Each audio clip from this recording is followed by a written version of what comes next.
Perfect. All right, man. Good evening, man. My name is Chris Basso. If you're new to my channel, appreciate you checking it out. I am a entrepreneur. I started out as a barber, and I poured my life into it. It's my passion. I just haven't cut hair in a few years behind the chair, so it's difficult for me to create that old content. So these days, man, I'm an entrepreneur. I own several businesses that do almost eight figures as a portfolio, and I was able to do that, starting as a barber. Went to barber school, became a barber. I read a book called Rich Dad Poor Dad, and I just kept, snowballing and learning and building real businesses. I own 10 barbershops today, an accounting firm with over 300 clients. I've invested in and helped build businesses that I'm now partners with. Florida Finest Customs, that's a trucking company where we manufacture parts here in the USA, and they're accessories and parts for semi trucks, and that's been an amazing business to be a part of with an amazing founder. Dude is very smart, young, hard worker. What else? I've coached and helped barbers all over the world um, create a living, but I also have a product line for men's grooming. Like I have a bunch of businesses, and I do a lot of importing and exporting. And I just love entrepreneurship. I don't have a business degree. Um, One of the crazy things that I've done is I flew to China for 21 days, didn't know anyone, just to figure out how to build a business.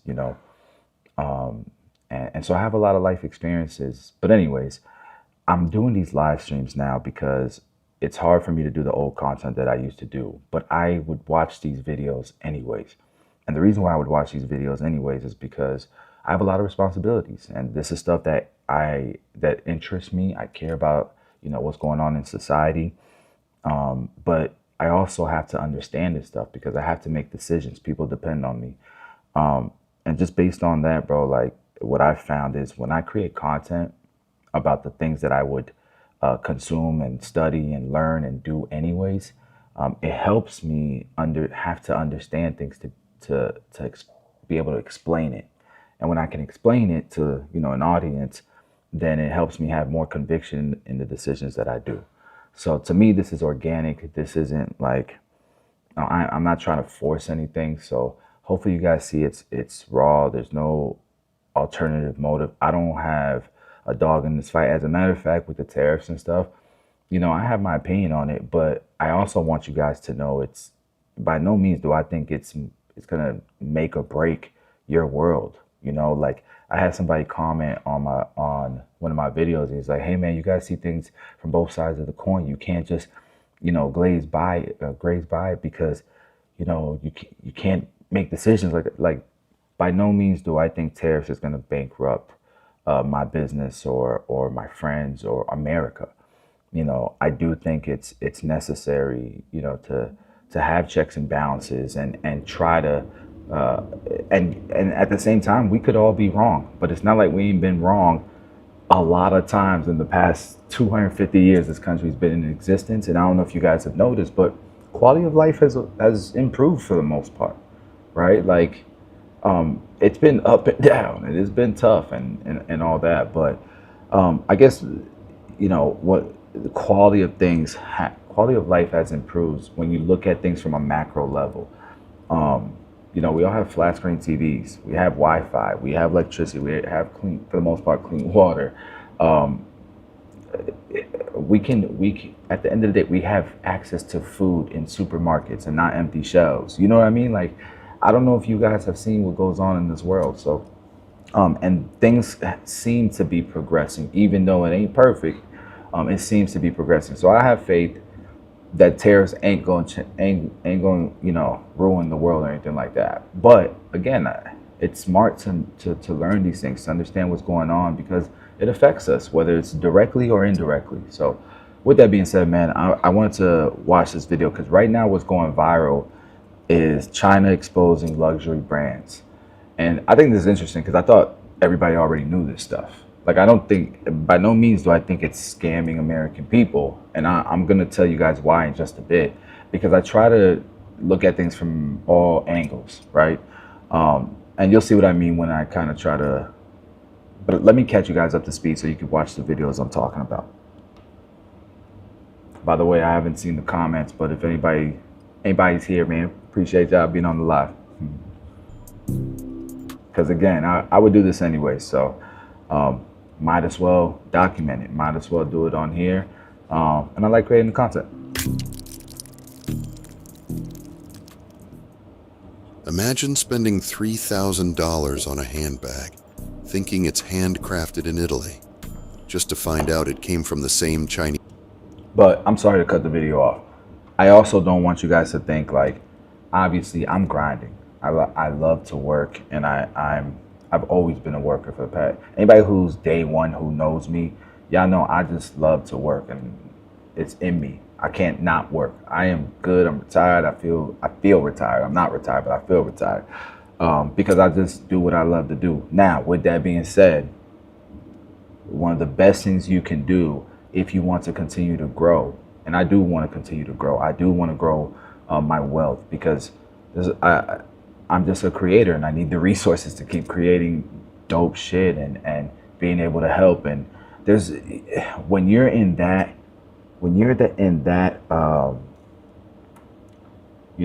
mind space, like that's almost like God giving you a sign, bro. This is where you need to be right now. Lock in, and it's one of those things where I'm sorry that I keep going on these tangents, but it's one of those things where it's like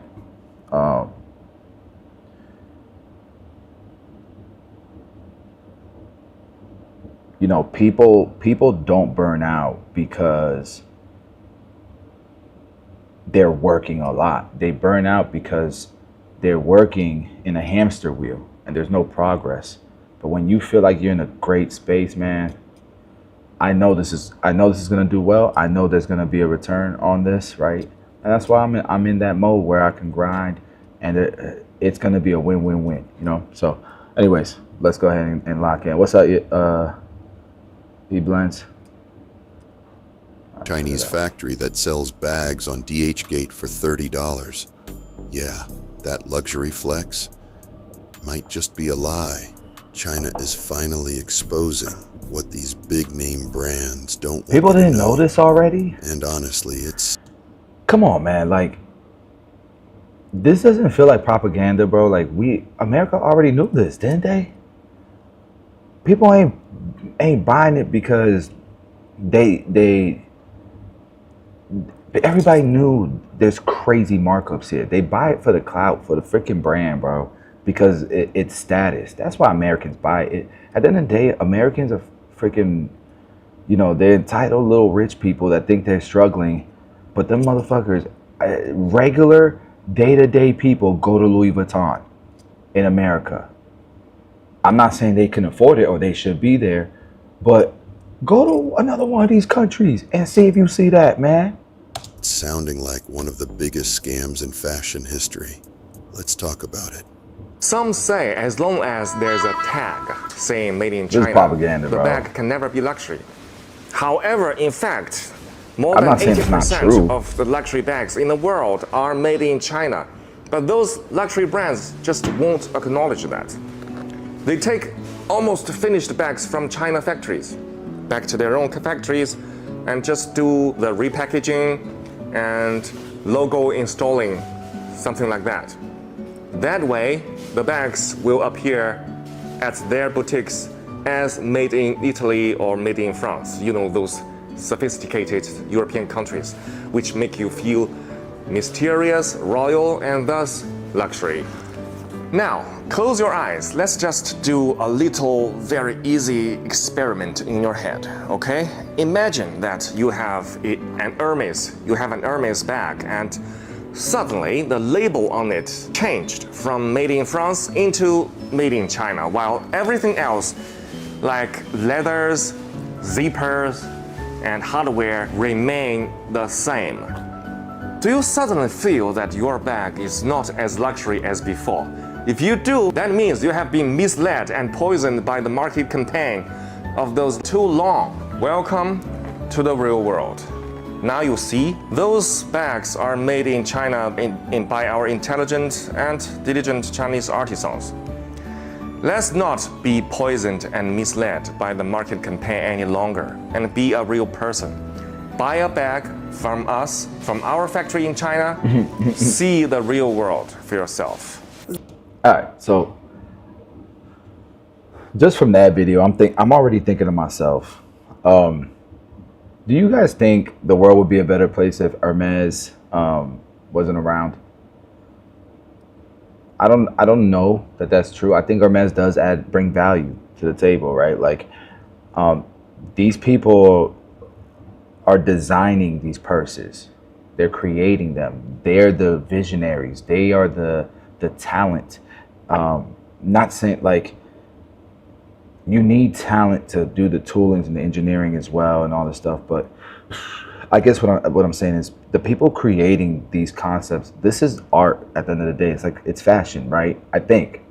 And so you need an artist to create these things.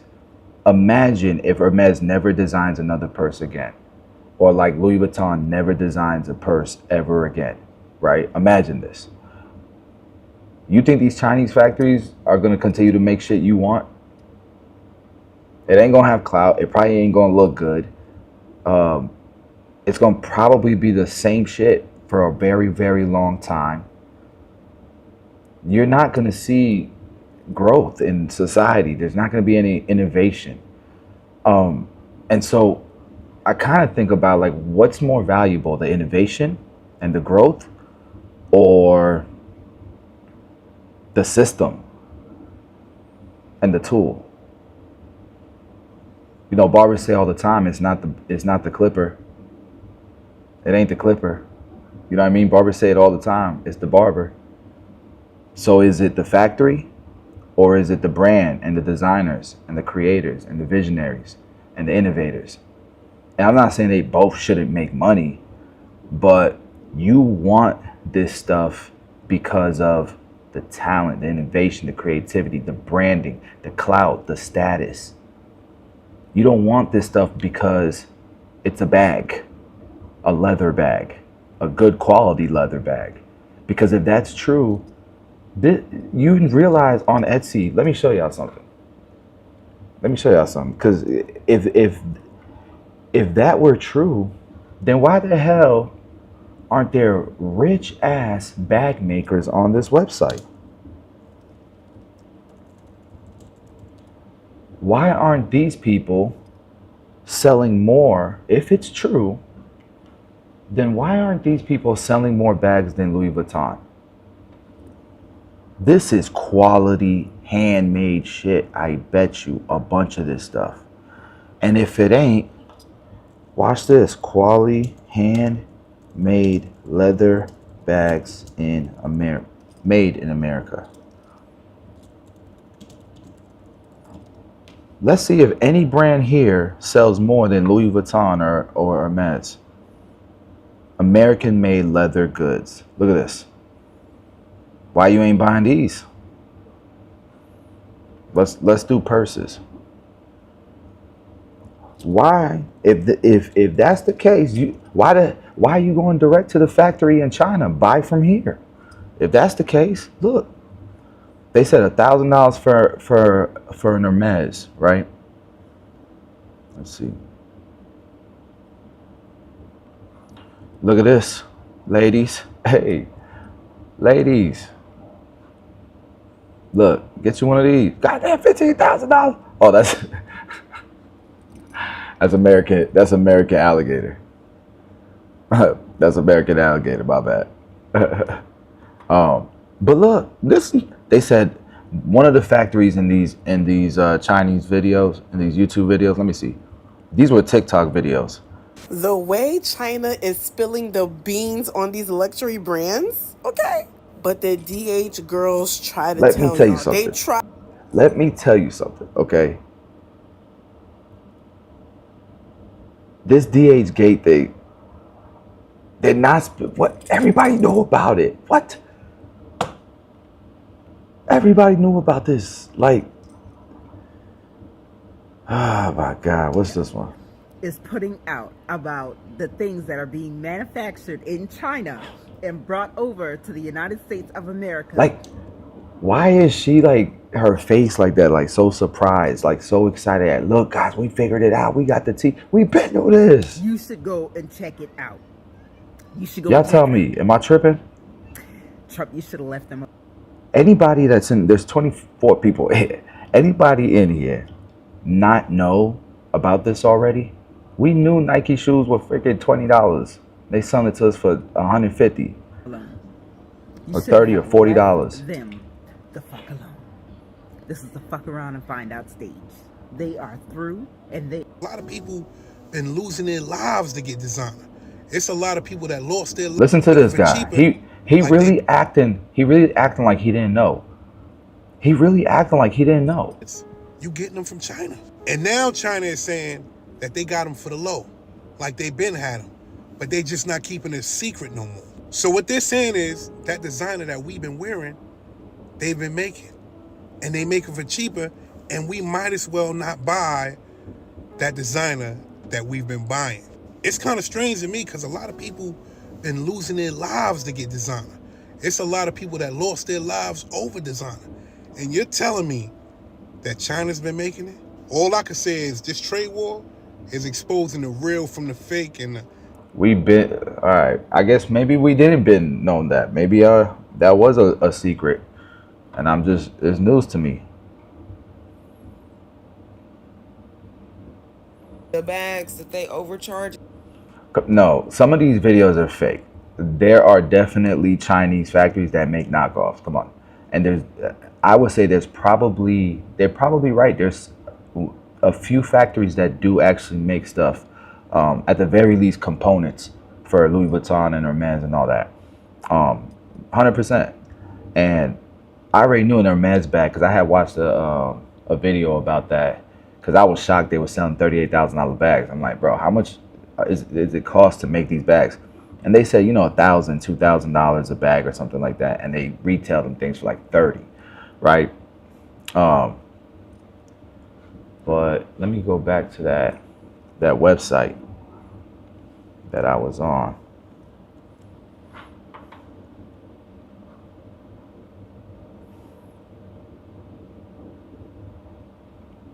Yeah, this is what I wanted to see. So look, this is a $1,450 bag, but it's quality, handmade, leather. This Hermes quality right here, y'all. This is Hermes quality. Look at these bags. Man, that thing clean. Look, $1,500, $1,400. Handmade Hermes quality bags. This one's $650. How come they not sell? If all you wanted was a quality bag, you don't need to go to China either and spend $1,000 for that Hermes quality. They got it right here in America. Frank Clegg should have the #1 selling brand in the world. But that's not what people want, bro. People want the status. They want you to know that logo, what that logo right there represents. They want you to know this. And that's what you're paying for. Let's not act like brand doesn't hold value. They're not scamming nobody. They're not getting over on people. You know what you're buying. And if you don't, then yeah, you're a dummy. But most people know that, and that's why most people don't buy it. Like, and if we do buy it, it's a big deal. It's a gift. We not like, I don't know about y'all, but I ain't just buying that stuff. Like, there's people who that's all they wear is designer. And they don't have that much money. You know what I mean? And that's all they wear. It's crazy. That's not us, right? But we know that shit, that enough of those people exist, that's why these brands are rich. And there's nothing wrong with that. But if those people, that's all they want, why ain't they shopping at Frank Clegg? That's all I'm saying. So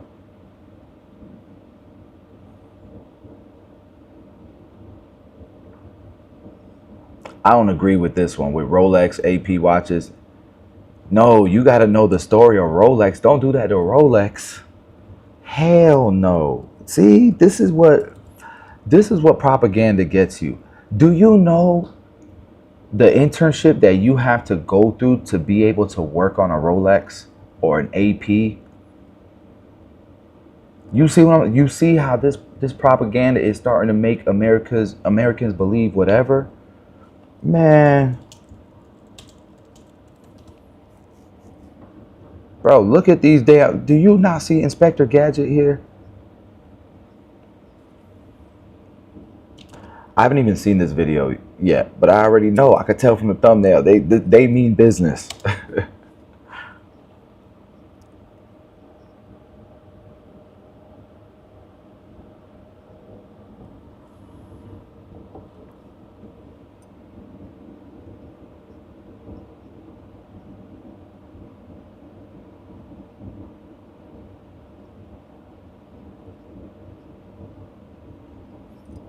No, immaculate hairline. You know what? You right. I'm my bad, bro. I think you do have a point though, and I guess the point that I would say is it is kind of the same thing because these are the artists. These are the artists. This is the innovator. This is the creator. Could China make the exact same thing, the exact same quality, and sell it to you for way less, for half, for 10 times less, for 100 times less? Yes, they can. But people don't want that. They want what the creator created. They want the brand, what that represents, because the brand is what's going to create the next amazing watch.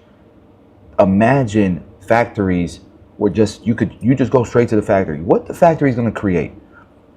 Okay, you got the Daytona. There will never be another good, nice Rolex released ever again because that ain't what they do. That is not their talent. We just gonna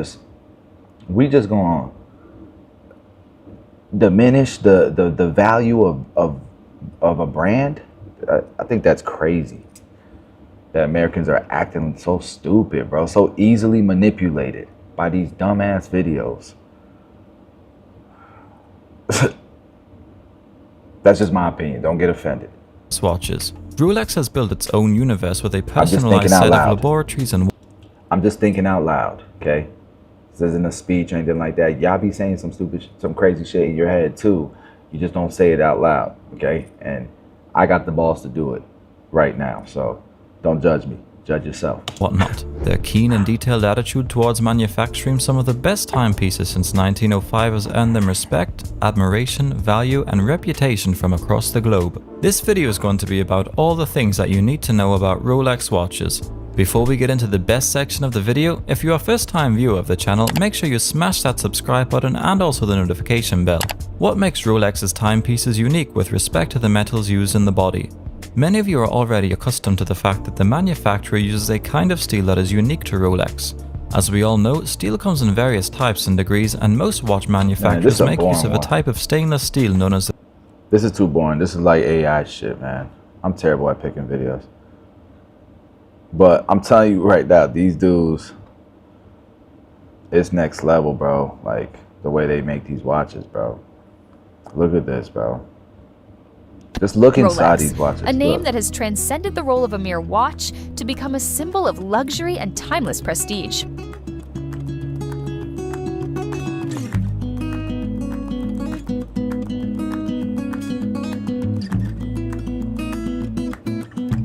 Welcome to Mr. Process Time, where I'll guide you through the story behind this billion-dollar icon of the watch industry. There's a rumor that for a Rolex to truly leave the factory or be recognized as an official Rolex design, it must be identifiable from as far as 20 feet away. From the world of rare materials and advanced technology to the smallest details crafted with utmost patience. You're paying for that detail, for that level of attention. There's people willing to pay for that. Every Rolex shines as a living work of art on its owner's wrist.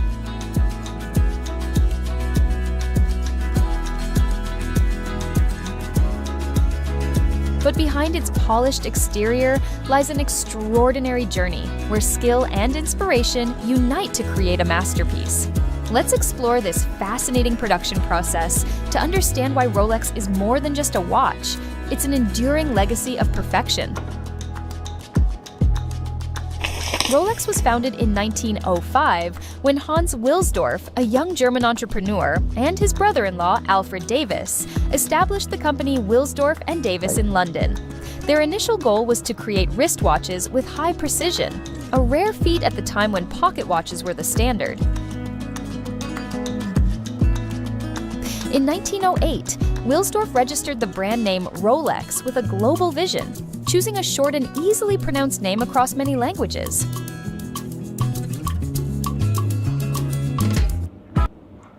I'm sorry, I gotta cut this off. That doesn't even make any sense.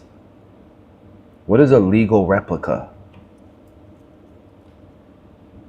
It's not a legal replica. It's their product. They signed off on it.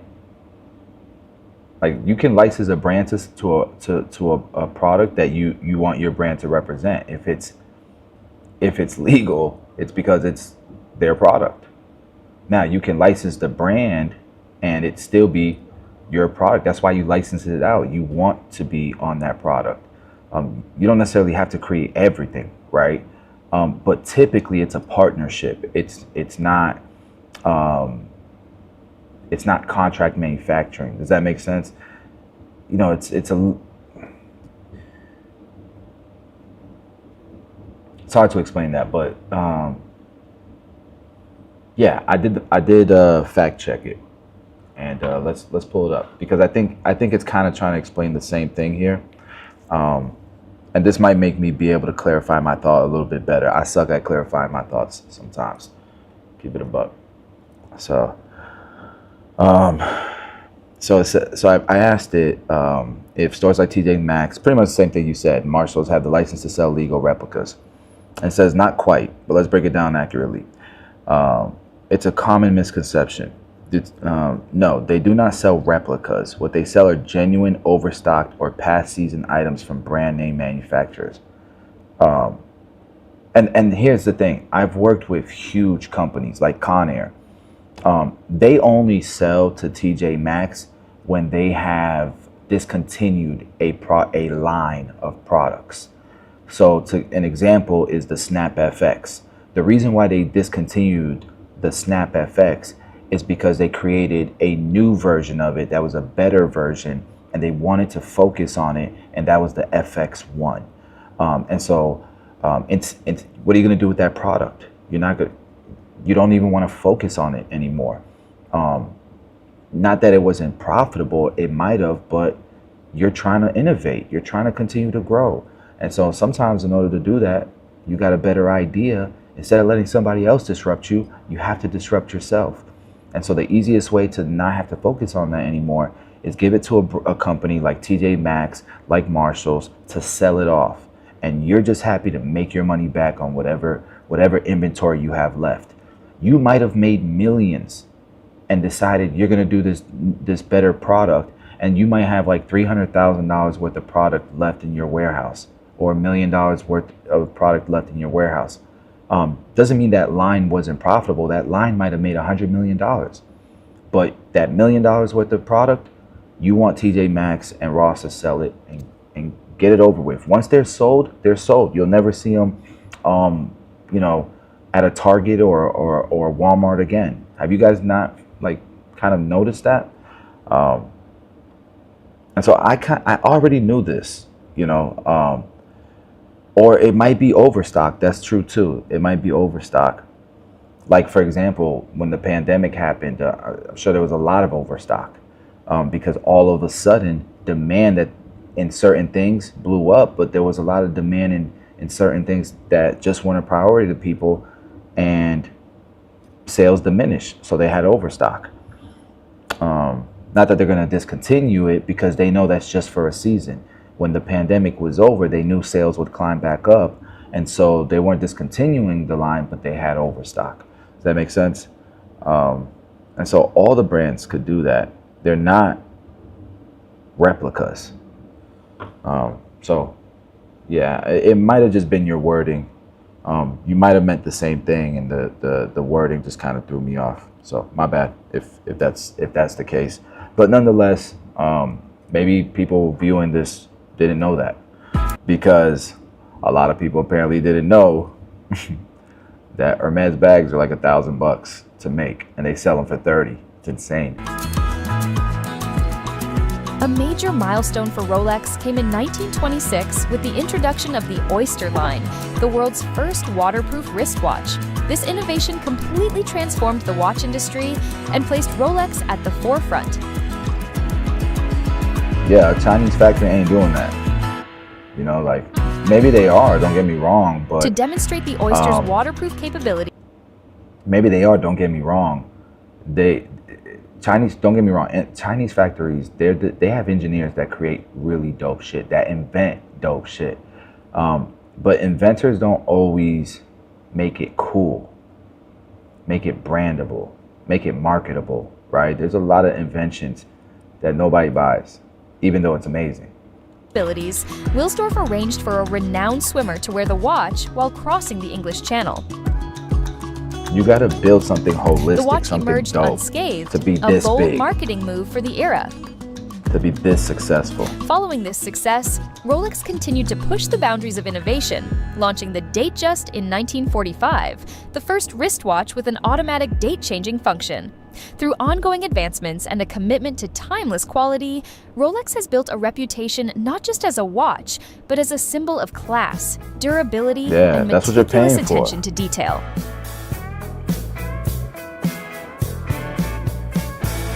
And look at this, look at this.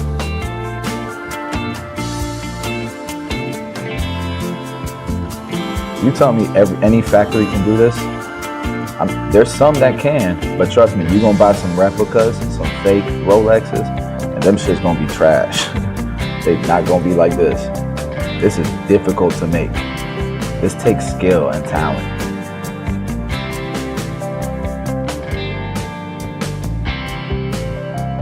And skill and talent cost money. Sure, the materials to make it might have been $30, but that skill and talent to make that is worth a lot more. And then the brand, what it represents, the status, that shit's valuable. Each To Oyster a lot of watch, people. Rolex's Maybe not legendary me waterproof and you, line, but to a lot of demands people. that every Sorry, maybe not to me and you, but to a lot of people. tiny component be meticulously fitted. Even a minute misalignment can compromise the waterproof seal or affect the Wow. precise function of the watch. This commitment to hand assembly ensures that each Rolex Oyster is not only resilient, but also a testament to unparalleled craftsmanship.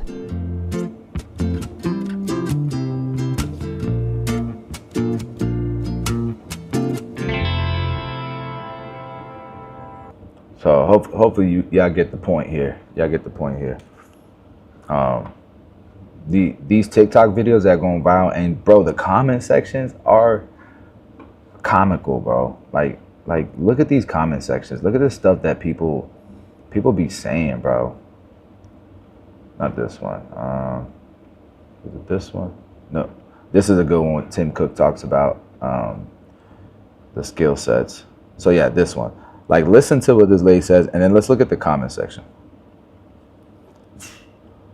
China for years. I lived in 2 different cities in 2 different areas, one Chongqing, the other Wuhan. And let me just say, based on these 104%. Not that one. Let me see. No. What the heck? Where? These are good, though, these Instagram ones, but. Oh, yeah, like listen to this. And 45% US tariffs, smuggling? No, a safer and more legal method than smuggling.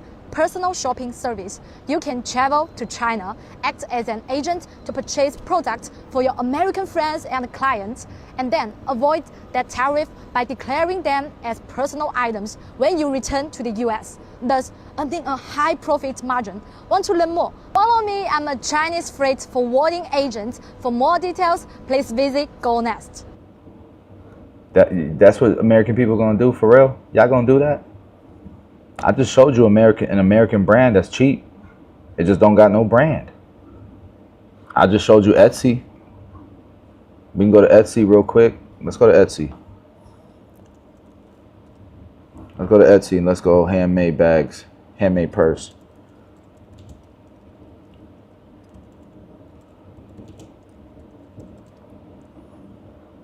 See what kind of, look, we got handmade purses for 140 bucks, 100 bucks, $62. Why y'all not buying these? Look, 140 bucks handmade. Why y'all not buying these? Look, they got the leather. Come on, man. We not buying those?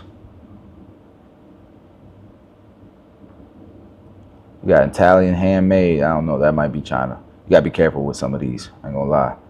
But, I mean, I know this crochet. This is a nice. I've seen some designer bags made like that. You know what I mean? That's handmade. Crochet. $24.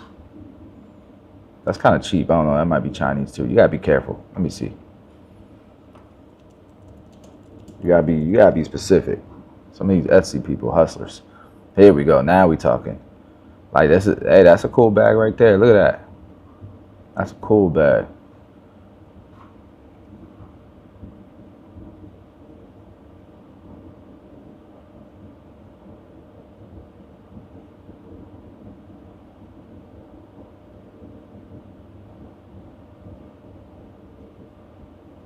So anyways, y'all get the point. Y'all get the point.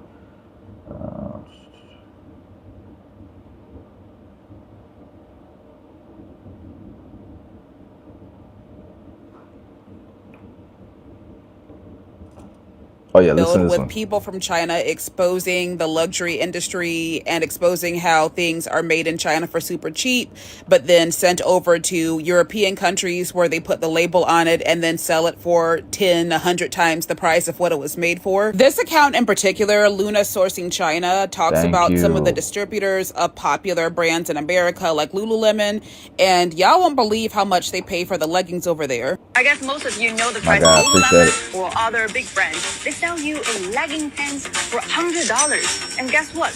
Here in these two factories, you can get them for around $5 to $6. And it's the same exact quality and material. The only difference is that the label hasn't been put on it yet. I'll link this guy's video down below. That's but the he only even difference. goes over the top hair distributors. Like, China is putting the tea in pettiness, because why would you pay all that money to a middleman when you could buy the items directly from them for cheaper? FYI, website.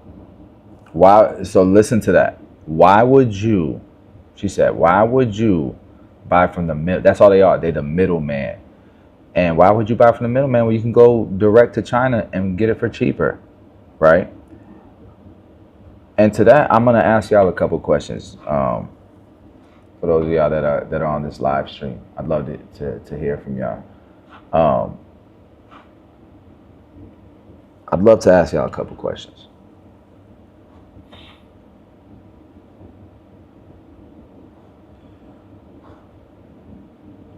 Hold on one second.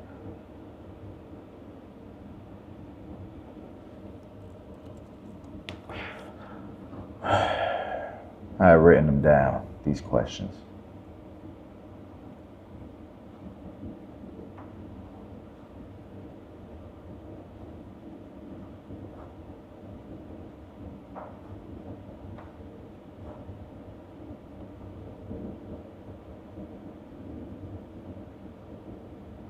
Yeah, so I have written this down.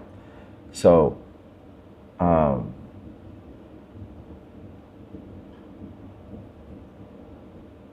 okay. So I've been watching a lot of these TikTok videos where people are exposing big brands for scamming Americans, charging high markups while outsourcing their products to China. And I get it. No one wants to be overcharged. But here's the thing. If we cut out every American brand and just go direct to Chinese factory, how exactly does America make money? We live in a country with some of the highest wages, the strongest consumer protections, and the strictest manufacturing regulations in the world. That's part of the reason why the standard of living here is so high. So what exactly do people want? Should every small American brand, whether it's Lululemon or a mom and pop startup like Johnny's Sneakers or Tabitha's Combs, build their own manufacturing plants and somehow compete with China's cost structure? Do we want no brands at all and just raw imports from overseas? Think about that. And here's the other thing, like manufacturing plants in China, bro, they're using robots. A lot of robots. They're using a lot of people too, but they're also using a lot of robots. And so our factories, to be able to compete, are going to be a lot of robots. I don't know that it's going to create the jobs that people think it's going to create. Amazing engineering jobs and stuff like that, but we already have, don't we have like a lot of engineering jobs? It's like one of the most popular degrees to get, no? But anyways, I guess I say that to say, do we not want any American brands to exist? Because if we're killing off branding, product development, marketing, and like status and everything that creates value after manufacturing, what's left for Americans to do? If the only thing that's important is the factory, the leather bag with a certain quality, if that's all that's important, we already have those brands that exist here and nobody buys them. You can't have a country that only consumes and never creates. So what's the solution? Honest question. Okay. And so I think the counter argument for that is, it's not that we want to destroy American brands. It's that we want transparency and fairness. We don't mind paying more when it's justified, but when brands are buying something for $2 and selling it for $100 just because of a logo, and they treat workers overseas poorly while profiting massively, that's what people are mad about. We're not anti-brand, we're anti-greed. We want ethical sourcing, fair pricing, and quality products, not a marketing shell with no real value. And I think that's a strong argument. You know what I'm saying? Like, that's a strong argument. But I have something I wrote to push back. But after watching these videos and thinking this through, I also want to push back a little bit on it again. I agree, bro. Like, we do want transparency and fairness. And I think that we don't mind paying more when it's justified. But here's the thing. The next line is that when brands are buying something for $2 and selling for $100 just because of a logo, you're diminishing brand, though, the value of brand. That's, I feel like I kind of poured out a strong case for why brand has a lot of value.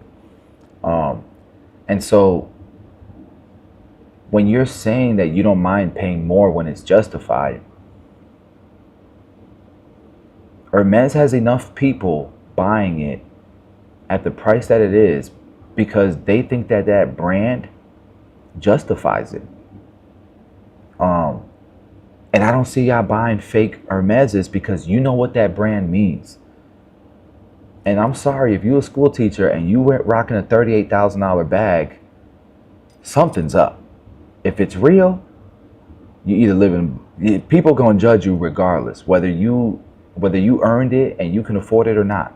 It's just gonna be weird, and you don't want that kind of attention because you know what that brand brings, what it means. Am I crazy for thinking that? Like, is that like, I feel like subconsciously that's what we think as humans, or else why ain't everybody walking around with fake Hermeses? They've been available on Alibaba forever. You know what I mean? Why ain't everybody just rocking them?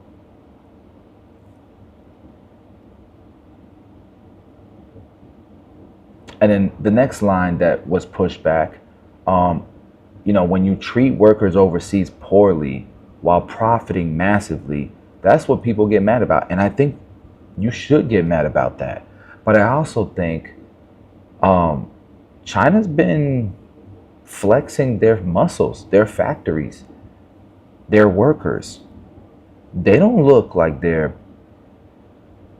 poor, right? They look like they're doing great.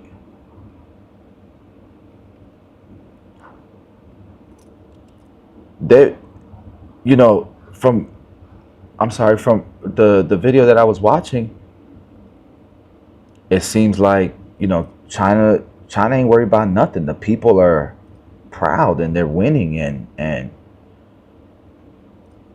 where's the bad treatment?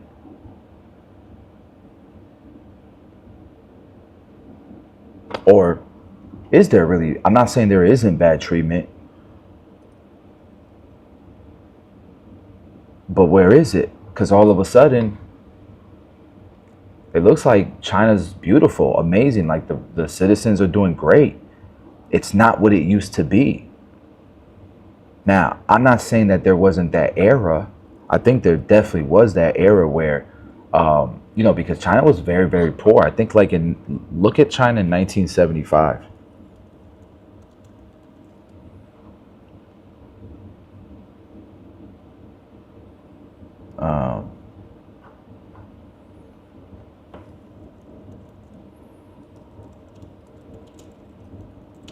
Look, I'm going to chat GPT it real quick, and I'm going to get a video to show it.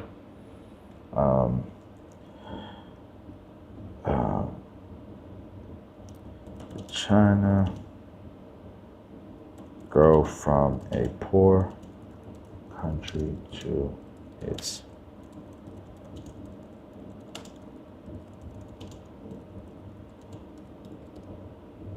let's see.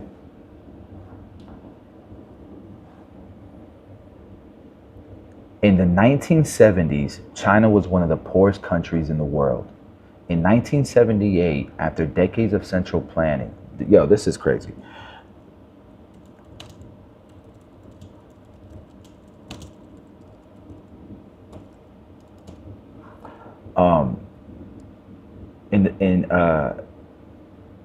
So in 1978, after decades of central planning and isolation, Deng Xiaoping introduced economic reforms and opened up parts of the economy to private business and foreign investment. What happened next?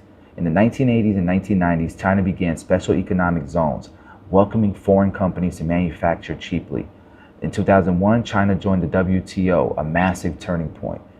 From the 2000s to the 2010, it became the world's factory. Rapid urbanization, infrastructure boom, and export-led growth. In the 2020s, now the second largest economy in the world, behind only the US. Bro, massive growth.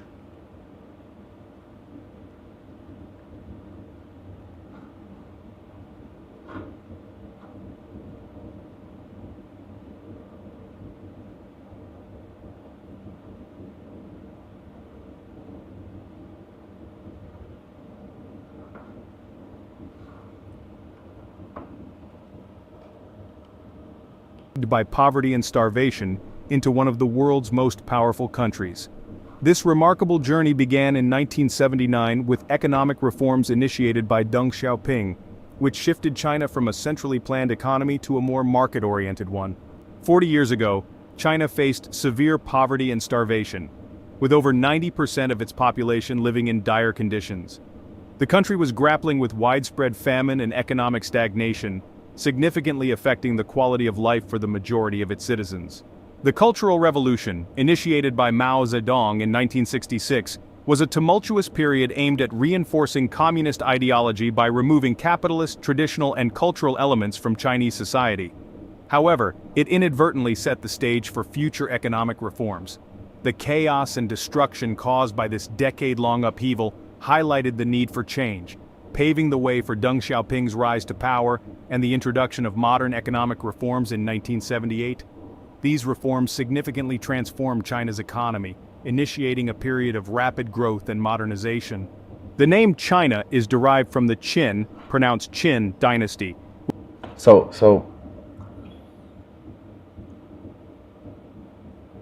I think, the brand argument, those markups not being justified, that's the pushback I have for that.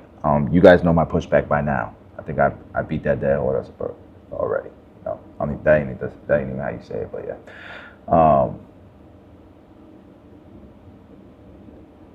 And then, how they treat workers overseas poorly while profiting massively. I'm not sure why is that the brand's problem? No, that's not what I mean. That's not what I mean. What I mean is, now that we see that that's probably not the case anymore, if that's still happening, is that the brand doing it, or is that the factory doing it, is what I mean by that. Not that it's not the brand's problem, of course. You don't want to partner with a factory that treats their employees wrong. But are we mad at the brand, or are we mad at the factory? And so If it's the factory doing it, why are you going direct? Why are you supporting that factory who treats its workers that way? Because obviously China is doing a lot better. They don't need to be under bad working conditions. China is wealthy now, right? And then the next one is, we're not anti-brand, we're anti-greed. We want ethical sourcing, fair pricing, and quality products, not a marketing shell with no real value. Yeah, I agree with that. And I think most people agree with that, right? But I also think that, Louis Vuitton obviously is doing a great job. They sell the shit out of those bags. Hermes is doing a great job. They sell the shit out of those bags. Like, demand kind of proves that, you can have your opinion. You can agree with this statement that we want ethical sourcing, boom, boom, boom. And you can say, and I think everyone agrees with that statement. But I think it's subjective whether you believe that Louis Vuitton meets this standard or they don't, because they obviously ain't out of business. If most people agreed that Louis Vuitton, for example, didn't have ethical sources, fair pricing, or quality products, and are just a marketing shell, then they'd probably go out of business, or they wouldn't have as much sales or only people who just want clout and just want clout buy it. But you got one in your in your closet. You got a belt. You got a wallet. So you guilty. If you got one of those things, then you believe that Louis Vuitton has ethical sourcing, fair pricing, is a quality product, and is not just a marketing shell. They don't, right? Or you a hypocrite. All right, anyways. So what I wrote down as a counter argument to this was, branding is value. Apple doesn't make phones cheaper than others. It makes them better, arguably, and the brand means something, right? If you've ever watched the Steve Jobs movie, then like, he wasn't making a better computer, but he was making something more designed for the consumer that was nicer looking. So the colors, he wanted the text to look more aesthetically pleasing and not just the regular computer looking text.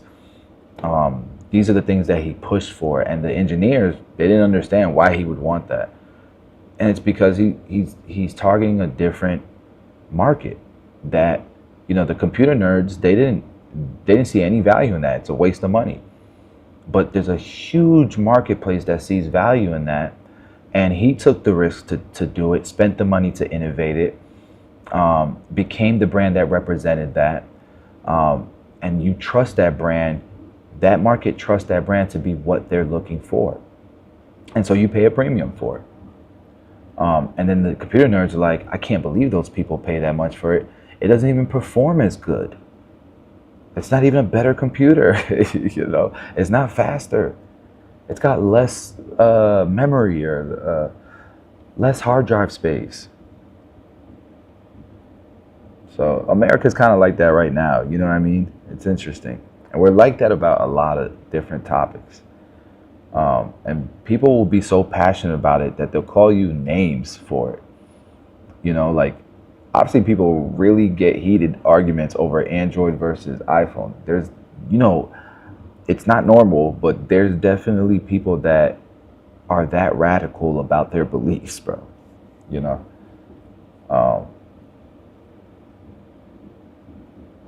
And so when I watch these videos and I look at these comment sections, cut out the middleman, just go straight to China.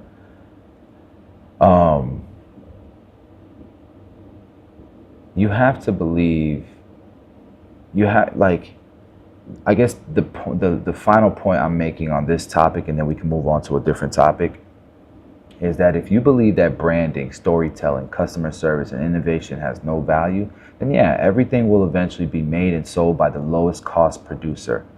And that won't be America. That won't build wealth here. We will, if that's what you believe. Think about that. I'm going to read that one more time.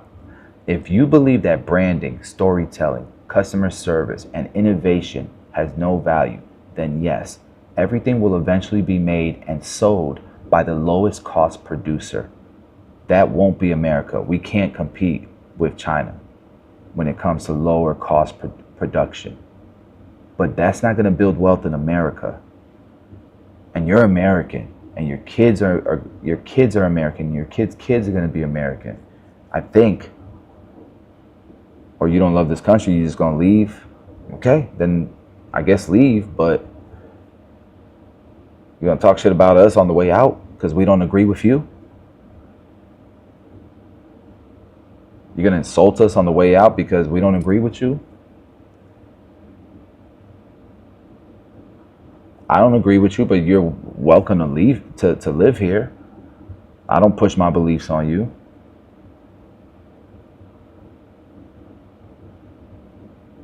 That's the other side of the argument, right? And I've been to China. It's really cool to visit, you know. I don't want to live there, you know. China makes all babyless products. That's not true.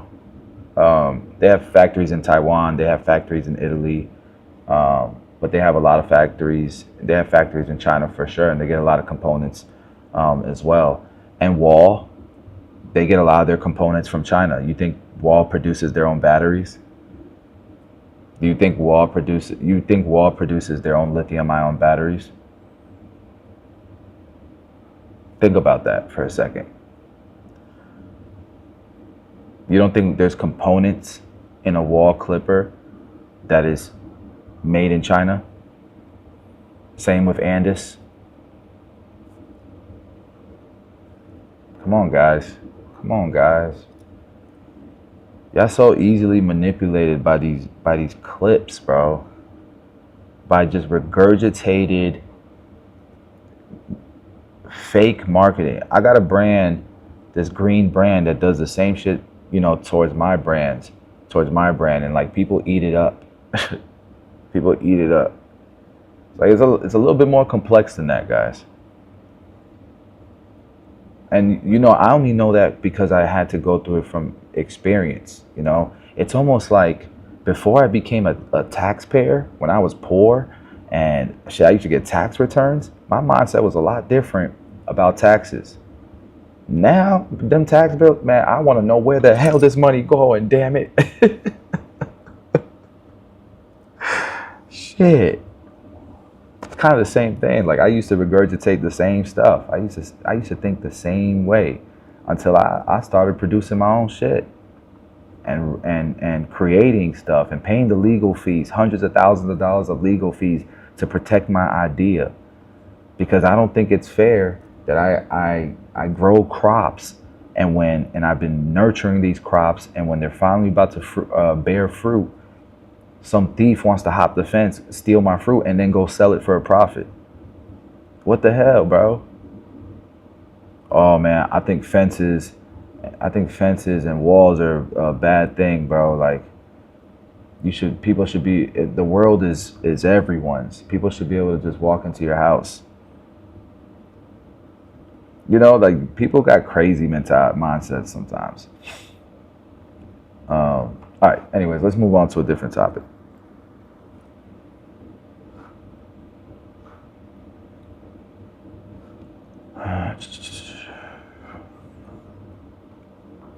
Which I want to talk about.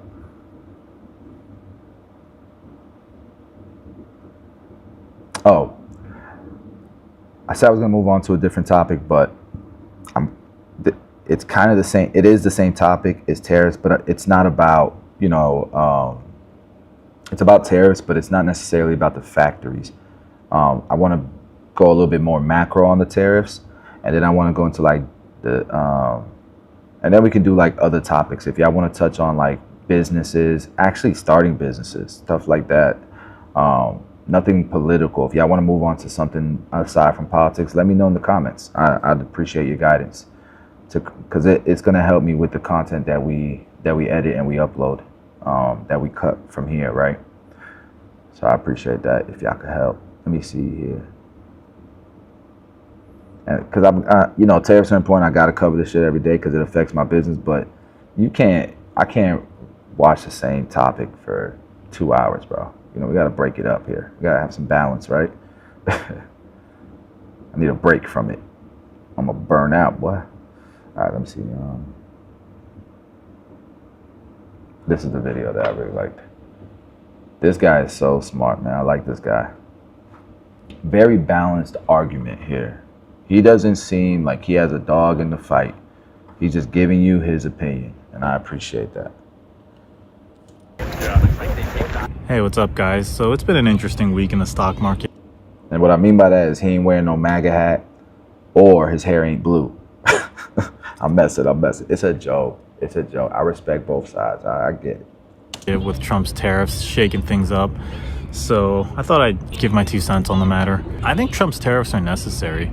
And I realize it sounds crazy. It's probably not a very common opinion, but at some point the United States needs to do a hard pivot to reorient the world order in a way that's favorable to the United States. A lot of people and their parents and even their grandparents only lived in this Pax Americana, US-led world order, so they don't know any other world. And this is just the default state of the world for them, but empires rise and fall. It's true. You definitely see a bias depending on what generation you are. If you're Gen Z, if you're a millennial, there's a bias. If you're a boomer, based on how you grew up and what you knew, and all that. Another thing is I want to cover this. So everyone should make their own brand. I want that to be. I'm gonna write that down because I want that to be a topic that we cover before we end tonight's live stream.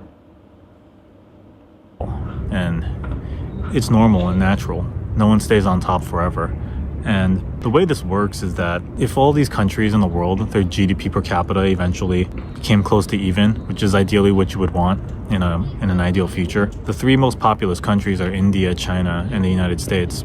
And so economists believe we'll live in this multipolar world where those 3 countries are the centers of power. China knows this, so it's sort of encircled India with what's called the string of pearls. They have these navy bases around India, and it sort of chokes out India's growth potential if they ever go to war or something.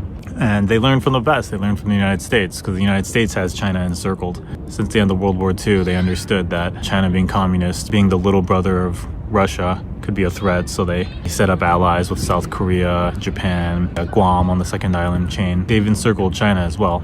And so both countries understand the importance of doing that. What's happening is that the United States allowed outsourcing to happen because, well, the United States is run by the elites, and it was good for the stock market, it was good for corporate profits, it's bad for the middle and lower class, basically globalization. So the United States allowed outsourcing to happen and globalization to happen in order to make more money. And at the same time, it's win-win. It enriches these other countries who need that. One thing I've learned about recently is the concept of globalism and protectionism. Globalization and protectionism. With globalization, I get that argument. It's the elites, it's the wealthy trying to get wealthier, trying to, decrease their bottom line. And so they go to the politicians and they negotiate with them to try to get them to pass some bills or some laws that'll help them increase their bottom lines. But it's supposed to help increase the GDP as well, and sometimes it doesn't. Sometimes it's just greed and they just want more profits, right? And then you have the other side of the argument that's protectionism, and it's pretty much the working class trying to protect the jobs that they have. But sometimes technology makes it too hard to keep protecting that job because you're crippling innovation and growth, right? Like, let's be real. Do we really want more jobs where people are hammering the same nail in the same spot, or for the same thing? Or would we rather want a machine do that and create more engineering jobs, and then that person could be used to do something more that's more valuable with their time, right? You see what I'm saying? So there's always it's not that either one of them aren't important. Globalization and protectionism, they have their value in certain circumstances, right? sometimes you got to balance out and you need more protectionism. Sometimes you're focused on protectionism and you got to do some globalization. You got to work with not necessarily leveraging technology with automation in factories, but you're leveraging, other countries who are developing and want that work, right? And they're willing to commit to that and be more reliable, and they have more resources to do it. So I think they're tools. Yeah, hopefully that kind of makes sense. You guys might disagree, but that money from the US to grow their economies. So that's what the United States ended up doing. And it worked while these countries were poor. While China was poor and they weren't a threat to the United States, it made perfect sense for the United States to utilize China for cheap labor. But what ended up happening is that China grew and then turned Africa into their China. And then now China is a competitor to the United States. China turned Africa into America, used China, and then China turned Africa to their China. Whoa. And is that true, chat? The difference is that China also still does manufacturing for the United States. So what we saw during COVID is that the United States is actually quite vulnerable. Things go from a trade war to a Cold War, then a Cold War to a hot war. The United States is quite vulnerable to China because China, during COVID, they kept all the N95 masks. And I don't blame them for doing it. They're the ones who manufacture it. So they just said, yeah, no, we're not fulfilling your order. We're just keeping these for ourselves. We're in a pandemic. And the rest of the world can't do anything about that. Same thing with pharmaceuticals and drugs. China threatened to cut off pharmaceuticals to the United States if the United States didn't stop probing into the origins of COVID. And so the United States basically stopped probing. And that I didn't know that. That's news to me. I just learned something new. Wow. No one talks about it anymore. If they made a major mistake there, they owe the world reparations, frankly. For all those people who died and for the economic damage. Like, the world should basically say, hey, you guys messed up badly and you could have prevented this, or you could have kept it contained within your country, but you decided not to. That was really irresponsible, and we want some level of reparations. The world could behave that way, but it chose not to. But it chose not to for a reason. He has a point. But let me show you something. When I look on social media, how soon people forget. When I go on social media, how soon people forget. China's very clever domination through funding projects and then buying them. This is realistic hope for future, like clapping hands, people cheering. These are Americans. These are American people, bro. Like,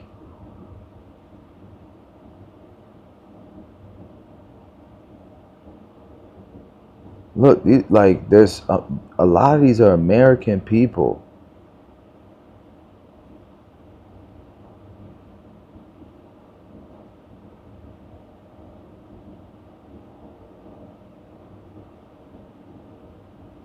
It's crazy, bro.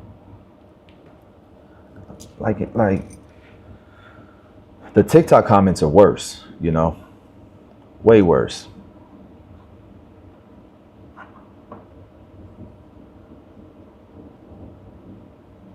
Oh, like I was watching this YouTube video.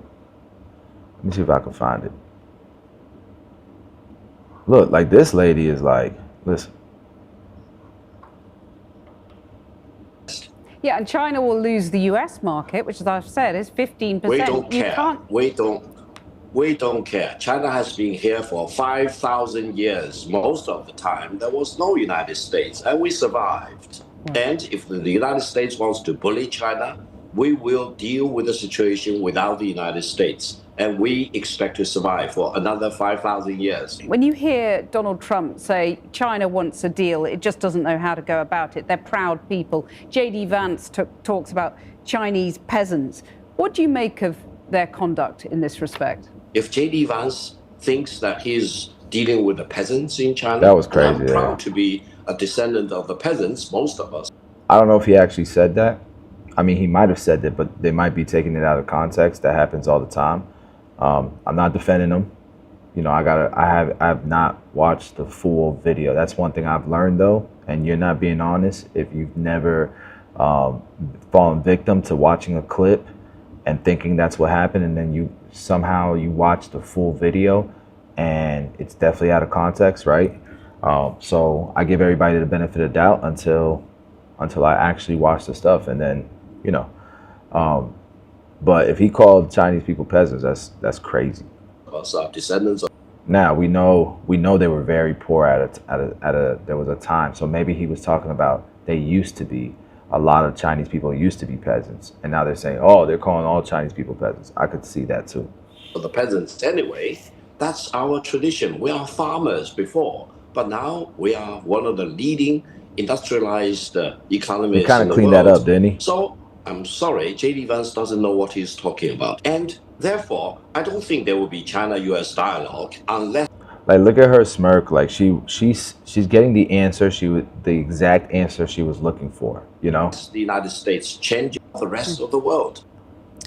Okay, so we'll break that down a little bit, but I want to show you more of what is happening online that is making a ton of waves. There is this bag guy. There's a rumor now that the trade war between the U.S. and China has caused China to lift its what they called a secrecy clause, which kept hidden which luxury brands or which items were manufactured in China, even though a lot of these brands have slapped on them, like made in France or made in Italy. And in fact, some are saying, no, this stuff is actually made in China. Now there's this huge trend happening on social media where this is being exposed, where these Chinese nationals are walking around their factories and saying, we're actually the ones who make all of this. And the whole... See how this lady's, she's setting it up? She don't want to know. She don't want to, like this is what she want to believe. You know what I mean? But I'll say this. Okay, Durnan said that, I guess he's confirming that he said it in the most derogatory way. So you watched the full thing and that's what you've determined. All right, I'll take your word for it. Then that's messed up. That's whack as hell. And I can see why the Chinese people are pissed off at that, because we wouldn't want people talking like that about American people. Now, I've been to China many times, and then people talk crazy about us. Yeah. Have some darker skin too while you at it. Okay? Now, like I said, there's some great people out there too. Just like in America. There's people that I love the Chinese people. And a lot of Americans love Chinese people, and I feel like a lot of times they're discriminated against here in America, and it's not fair how Chinese people get treated here sometimes. With admissions in schools. There was a time where I would see videos all the time of just Asian people getting attacked for no reason.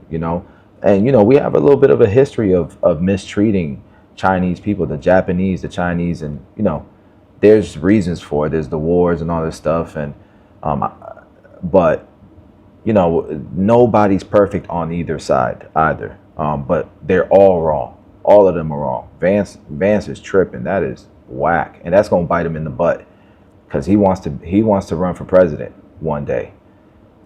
That ain't right, talking about people that way. So anyways, but this lady, she's not really operating in good faith. Some secrecy. Look, if it was really some secrecy, don't you think Louis Vuitton and all these brands would have some type of NDA with these factories? So they just violated their NDAs? That's part of the problem with them. And I'm not saying that they're wrong. If they're trying to hide that, whatever, you can have your opinion on that.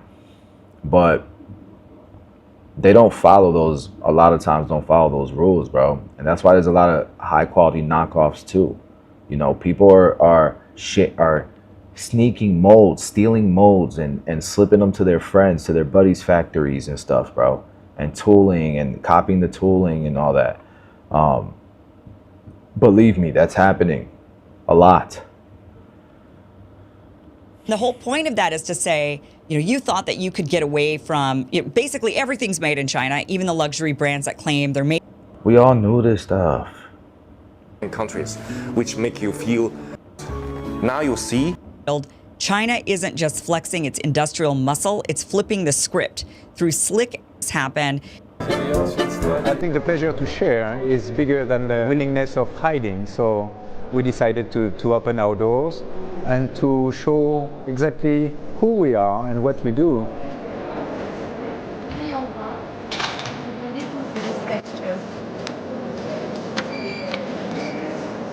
Hermes started as a saddle maker in 1830. So this part of the video, she was explaining that she found a video from like 9 years ago where these rumors were happening already. See what I mean? We already knew this stuff, and now she's presenting it. She was presenting it first like it was some secrecy thing.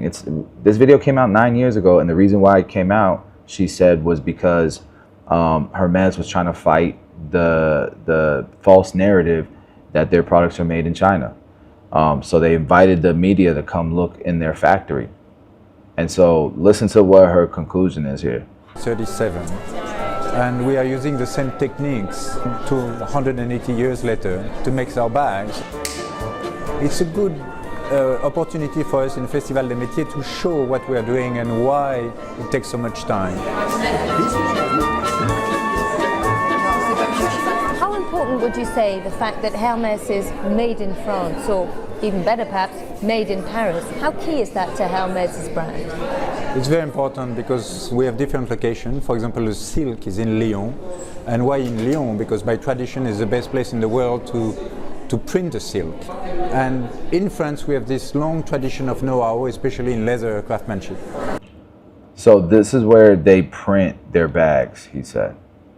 Which, that's kind of what the factory was saying. They get bags from them and then they print the logos and the labels, everything there. Okay.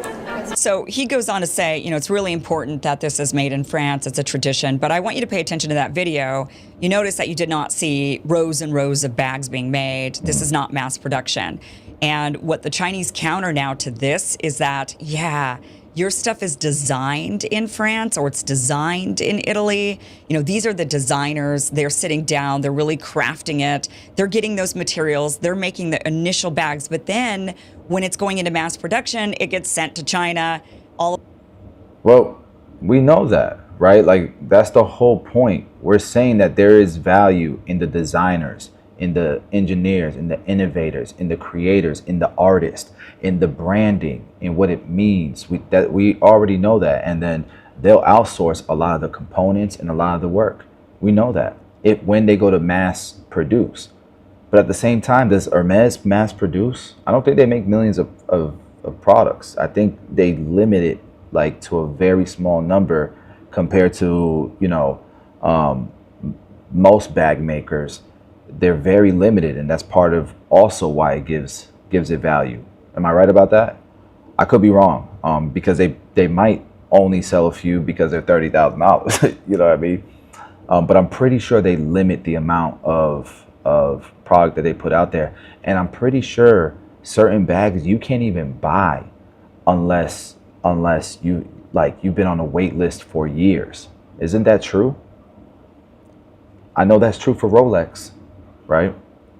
All of the materials are sourced from China. Sometimes. They then Sometimes it's true for Rolex. Sometimes depending on demand, they open it up and you don't have to wait as long. But there's definitely certain designs, no matter what, that you have to wait. mass manufacture the bags. The bags then go back to France or Italy or wherever, and then the bag manufacturer or shoes or whatever it is will slap on the labels. They'll do a few of the finishing touches, the packaging, the labeling. Yeah, I think that's true. They're both right. But what are you exposing? And then it can be say it was made in France or made in Italy, when in fact it was actually made in China. And I think that the reason why China is exposing this is to counter the... I'd have to watch this whole video because I don't know, maybe Hermes was trying to tell them that they make every bag in-house. Because if that's what they did, you're lying. Or maybe they're not lying. Maybe they're not. You know, maybe it's the manufacturer that's lying. Because if they're not and they had an NDA, wouldn't Hermes be suing?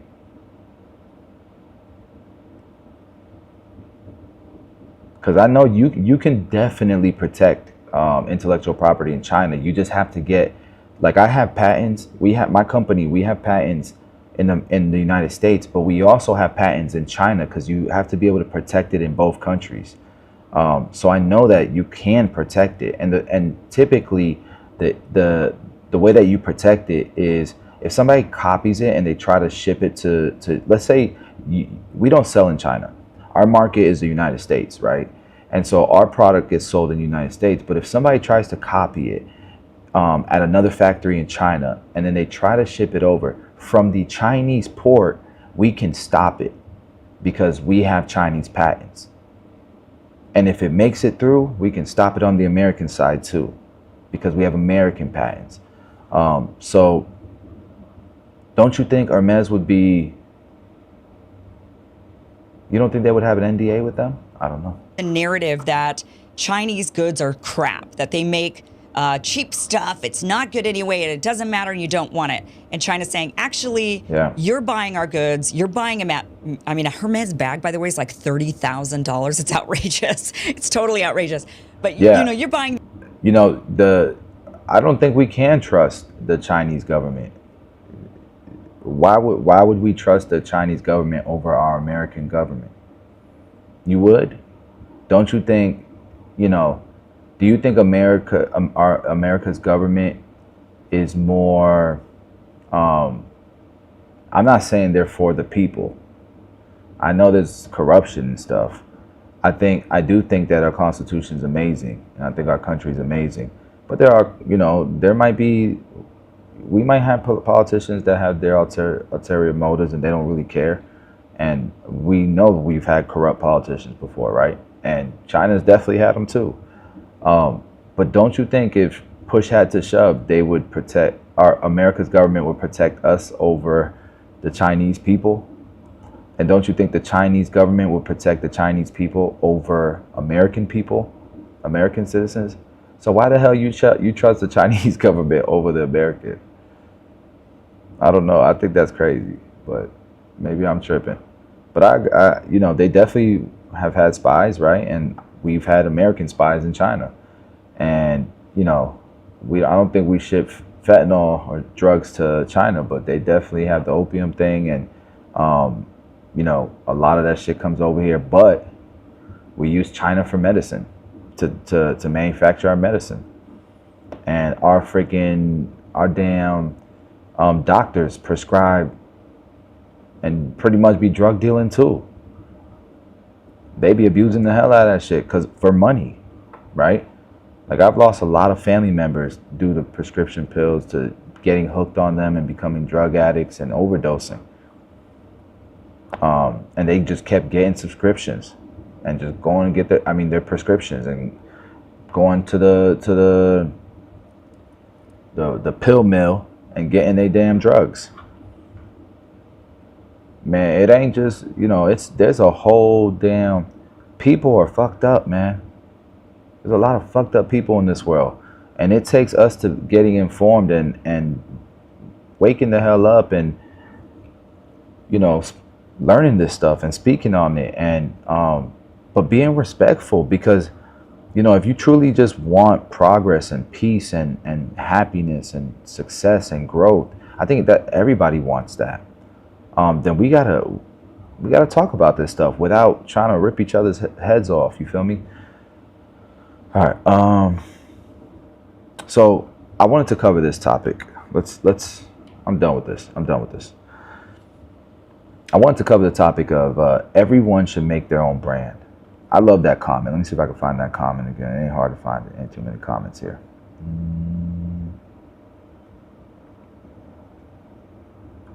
There it is. Everyone should make their own brand. You know, I genuinely believe that. I wish schools would teach people how to do this stuff, you know? But it's going to be difficult to do that now with tariffs, you know? A lot of small brands are getting crushed by these tariffs. I mean, everyone is. And if there are people that are telling you that China's not being affected, their factories aren't being affected by this, definitely are. I know for a fact billion-dollar brands that I work with. My own brand, we do millions of dollars in revenues, and we're deep in the barber industry, and we have a lot of friends that have huge brands in the barber industry that do millions of dollars a year. And just speaking to that circle, to that network of people that I'm involved with, I can tell you a lot of them put a halt on manufacturing at their factories in China. They've even asked them to hold shipments that were getting ready to be shipped on containers, on ships. Rushed, just like Apple, they put a whole bunch of phones on a plane and rushed them over before the tariffs hit. They tried to do that. And those factories that are probably should be making, tools right now and products for them right now, they're not making them. And depending on the factory, there's some factories that make no American products. They do everywhere else around the world, Europe and China. But then there's factories that are predominantly American brands. A lot of them, 15% of them. And those people are hurting. I don't know about you guys, when 15% of America is unemployed, that's called a recession. That is bad. So for American people to believe that that China's good, they're not affected, they don't need America, like they don't need America, no, but it ain't good. It ain't gonna be good for us either, but it ain't good over there. And we're gonna be affected by it too, for sure. But bro, y'all can't tell me we can't do better. Like something's got to give. This is bigger, deeper than just making money on products, guys. It's deeper than that. It's fair trade. And when there's fair trade, guys like y'all, and I'm going back to this damn topic because it's all I've been thinking about. Guys like y'all who want to create your own brand, you have a fighting chance. What's happening to a lot of the smaller brands that are popping, they're getting slaughtered by China. Because the moment you have a product that looks good on Amazon that's getting any type of traction, you're gonna have copies right away on Amazon direct from China, and they're gonna undercut your prices because they make your product. How are you going to charge less than them? You can't. You pay them a certain amount, so that's how they make their money, and then you make your money on top of that. They cut you out and they can literally make more profit and charge less.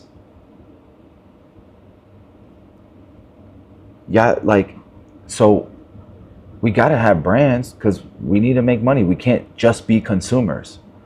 And I think that small brands like y'all should exist because all of you guys are talented. All of you guys have skill sets and have vision and have ideas. You might not have the resources or the information or the skill sets yet, but you can do it because I did it. I started out making a shave gel in my kitchen. I learned, I went on YouTube, I went in forums, I bought books on cosmetic chemistry, and I learned just enough to be able to make a shave gel. I was making it in my kitchen, and I grew it into having to make it in my backyard and shipping out of my garage. My wife used to do customer support, and now it's a multi-million-dollar brand because we took the money from the shave gel, and then we started selling razors, and then the razors, we started selling hair products, and the hair products, we started selling tools, and it grew. And that shit is possible, but if for the first time, look, people are mad at what our government did in the 90s and got rid of manufacturing here. I get it. But why are people opposed to, our government today wanting to go back to the drawing board and try to create some more efficiency here? Because if we're allowing free trade on a lot of things, and people will bring up Yeah. Thank you guys. Thank you guys.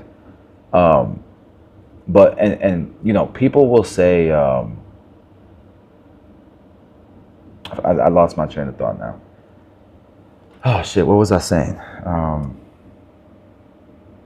Oh yeah, people will talk about how like, yeah, but America blocks certain innovation, certain brands from China that they can't sell here. Like, was that Huawei or the phone brand, right? A lot of it is because of IP issues. There's legal battles with these brands, for IP issues. And I'm telling you, I've been to China.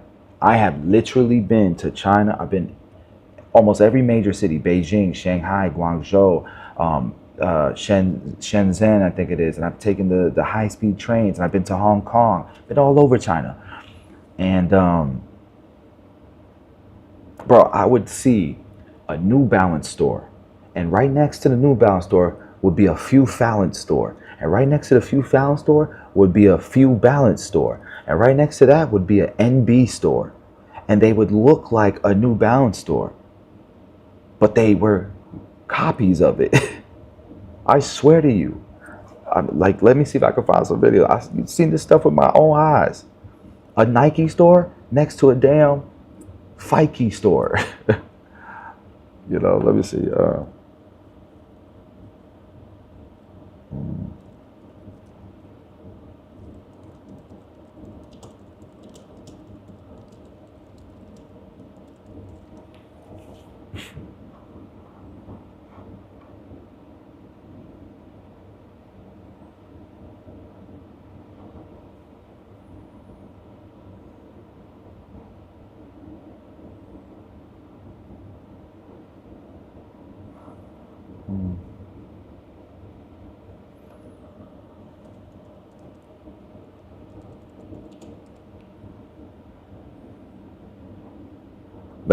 Look at this.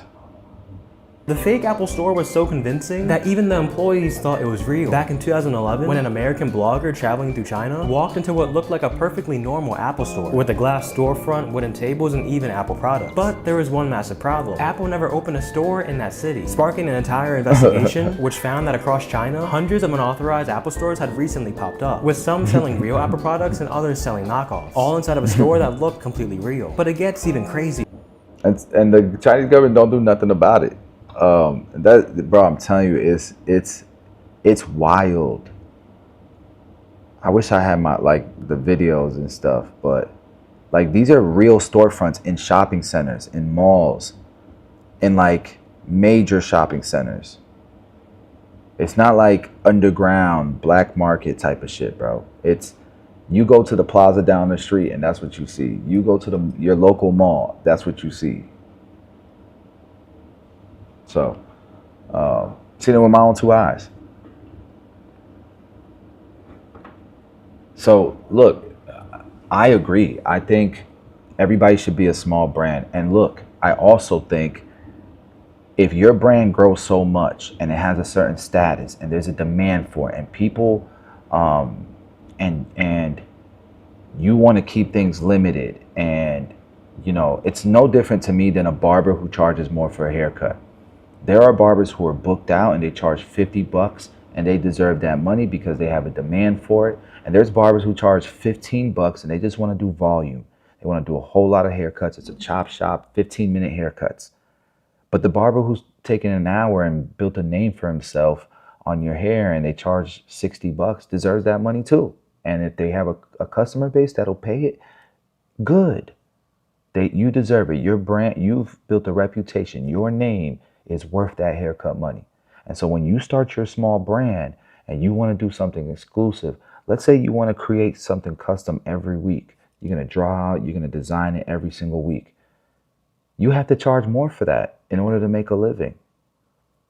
Because you're not going to be the guy who makes one design and then mass produces it and sells the same widget for a year.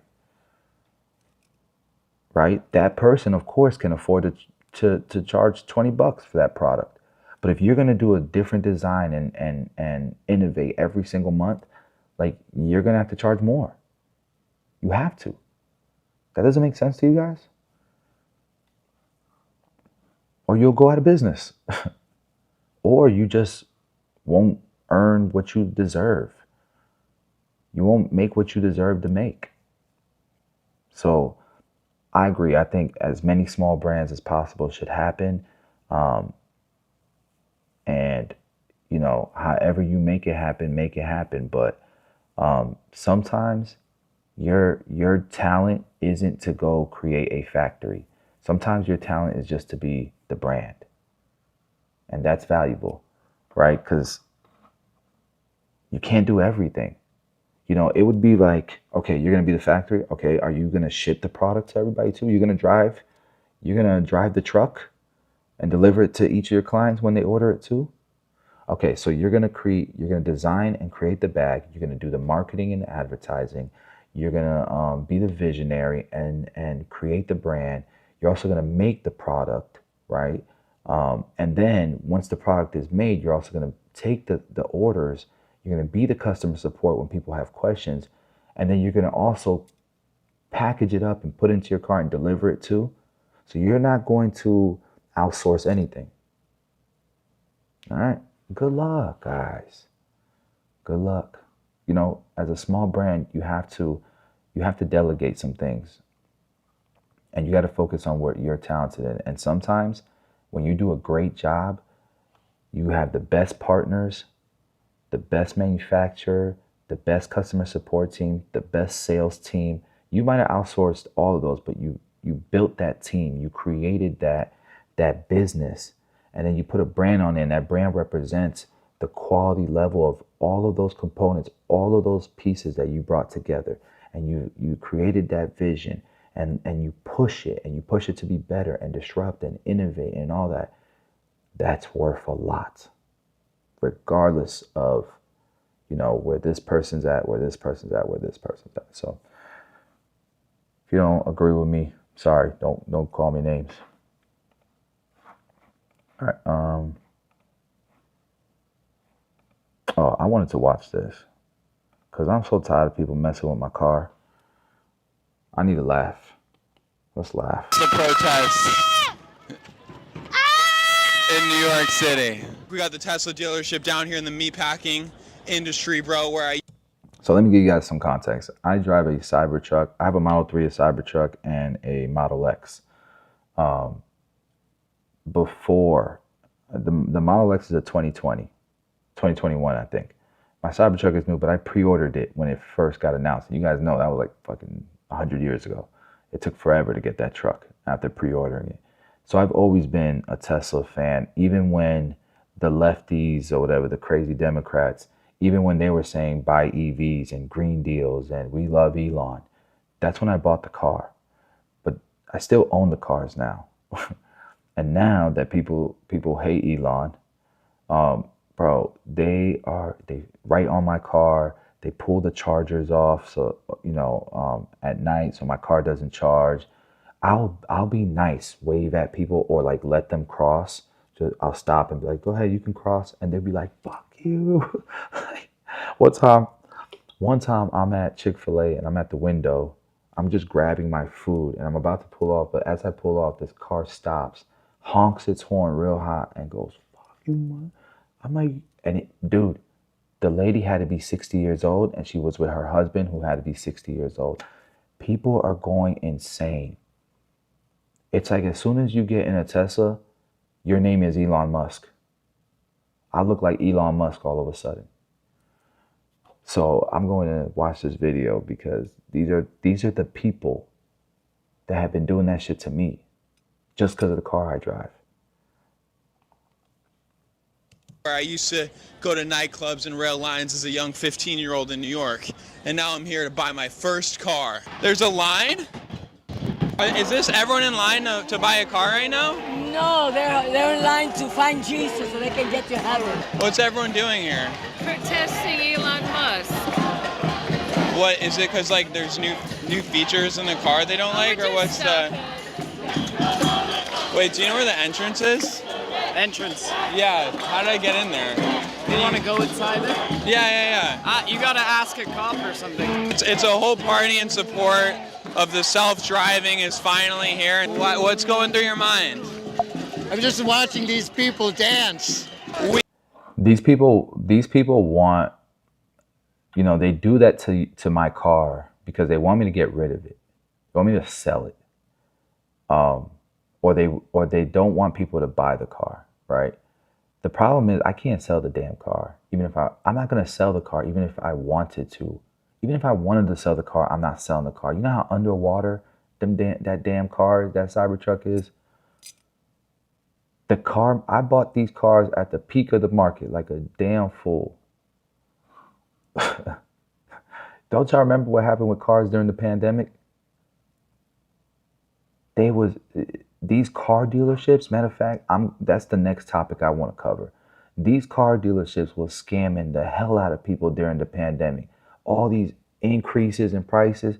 Yeah, that's that greedy shit that these car dealerships do. And I remember like Ford threatening to pull all of their licensing with these car dealerships because of them doing that. So not necessarily it's always the corporations. Ford was trying to fight that, but these dealerships were definitely these dealerships were taking advantage, bro. So, anyways, I'm underwater like crazy. I wouldn't sell it even if I wanted to. So all you guys fucking with my car and messing with other people who drive Teslas who might have bought it before you didn't like Elon, dude, chill out. You're not helping anything. But these are the people right here. These are the people. We love self-driving. Yeah, we love it all the way. I'm cruising. By the federal workers who he has traumatized. Guys, Tesla shares are down 30%. Tesla shares are down 30%. It's a good time to short and get some options and get some W's. Guys, I'm gonna have to get a job. All the pots and pans made me wonder if they might be better suited in a rock band or in the kitchen. If you know. Yeah, this guy's definitely not helping because he's trolling them and nothing good is going to come out of this. He doesn't have to do all that stuff. They're already crazy, bro. But this guy's pretty crazy too, because why would I do that with my free time? You know what it's like to wake up with your trust down 30% overnight. I couldn't help but wonder if they understood the true extent of their property destruction. I'm gonna have to get a job! Should we have tax credits for electric vehicles? Oh, shit. Should we have tax credits for electric vehicles? I don't want you to get Alright, I got you. Thanks, bro. Shout out to the police.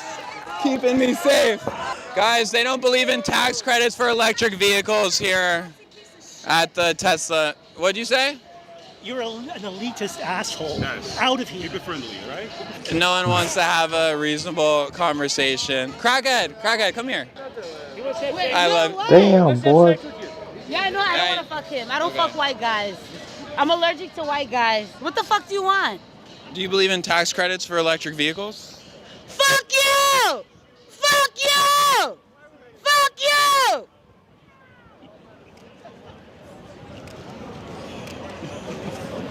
This is my girlfriend. Yes. Get a close-up shot. Yeah. Whites, blacks. We're all here. Blacks are struggling on the ground. Get out of my face. Bro, what the hell? I can't watch this shit.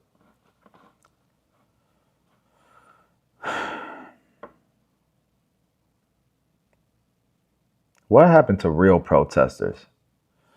Man, there used to be some real respectable protesters. Like the real protesters, bro, they turning in their graves right now, bro. There used to be real protesters, bro. Respectable protest. This is a mockery of real protesting, man.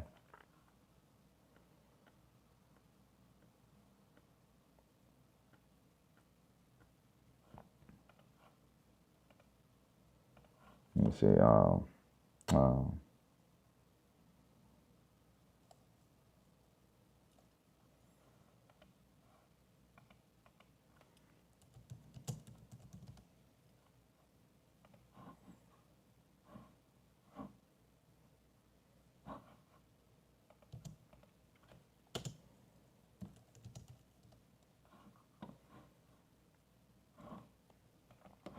real protest, man. Hello and welcome to History Pod. On the 1st of February 1960, the Greensboro students sat at the whites-only lunch counter in the Woolworth department store. In 1960, over a quarter of the population of the North Carolina city of Greensboro was black. The state life thanks to numerous Jim Crow laws. The store in Greensboro, as they became known, refused to leave. However, as the men had not taken any provocative action, the police were unable to intervene, and the four stayed seated at the counter until the store closed that evening. The sit-in continued the next day as more black students joined. No, this ain't it. There was a sit-in where they started getting attacked, bro. They started getting attacked. And they stayed there. There we go. This is the one. Yes, let us break bread together on our knees. The South was completely segregated. Black and white lived in separate worlds. People can hardly imagine now that there were signs up showing colored waiting room was this way and the white waiting room is over here. These people just cannot in their heads come to understand that not only do we Ann Moody, Perlina, and Memphis Norman, all of whom were Tougaloo students, were going to sit at the counter. And then there was going to be a diversionary sort of picket line down the street. The idea, I think, being that the picket line would divert the police attention while people got seated. They would be a decoy, and they became the most photographed sit-in in the history of the sit-in movement. Lois Chafee, who was the house mother, though she was only a year or two older than us at most, she and I were going to be the spotters for the picket line. We would call back to Medgar Evers' office and give a report periodically. Well, the picket line got arrested right away, so we decided we'd just go down and see what was happening. And basically what was happening was all hell was breaking loose. This was the lunch hour. So students at Central High School had a lunch break, and it was just a few blocks away, so they walked over. This is a very conflicting scene. I conferred with Ed King, who was the spotter, about should I sit down? And yes, I should. And then Annie and I got pulled off our stools and drug up to the front of the store. It was very theatrical. The main weapons were whatever was sitting on the counter. And I mean, this is everything from vinegar to pepper to sugar. I saw this in Washington, D.C. in the museum. At the end of the day, it's about humiliating people. It's to bring a person to their knees psychologically. Look. The Supreme. And it wasn't just black people, it was white people too, who were standing up for something, you know? This takes courage, bro. And then, like, you know, the white people here who did the sit-in too, like, they were looked at as traitors. You know, like, took a lot of courage when these two white people could be comfortable, could be in the crowd with everybody else, like sheep, but they chose to speak out. And look, they pouring sauce on them, drinks on them. I think the week before, that the police of their own initiative could not come into a store to make arrests. The store had to be closed by the manager, and they thought this was just real funny, these police did. So anyways, now we got this. Where is it at?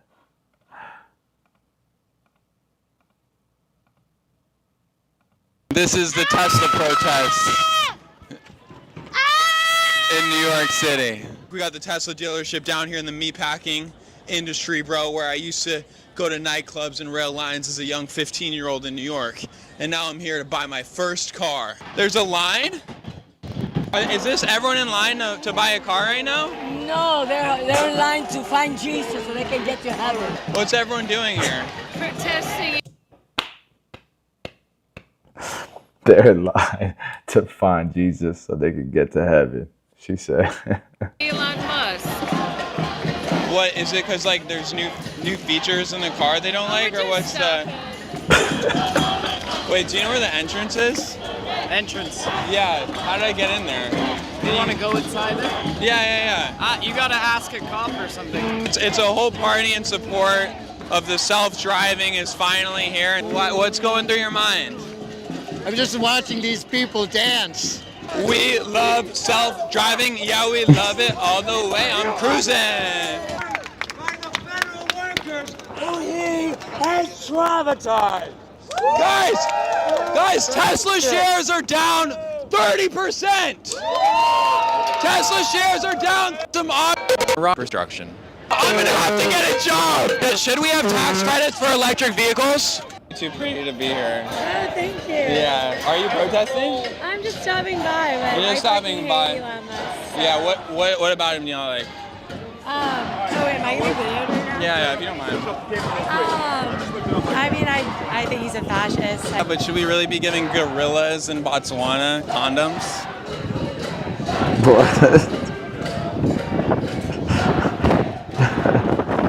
What's your favorite feature? She's innocent, man. She's innocent. She don't want no problems, bro. She didn't even. She's just like, what's going on, man? look. She look at the camera like, what? What's your favorite feature of the Tesla? Hi. All right, I'm trying to buy a car.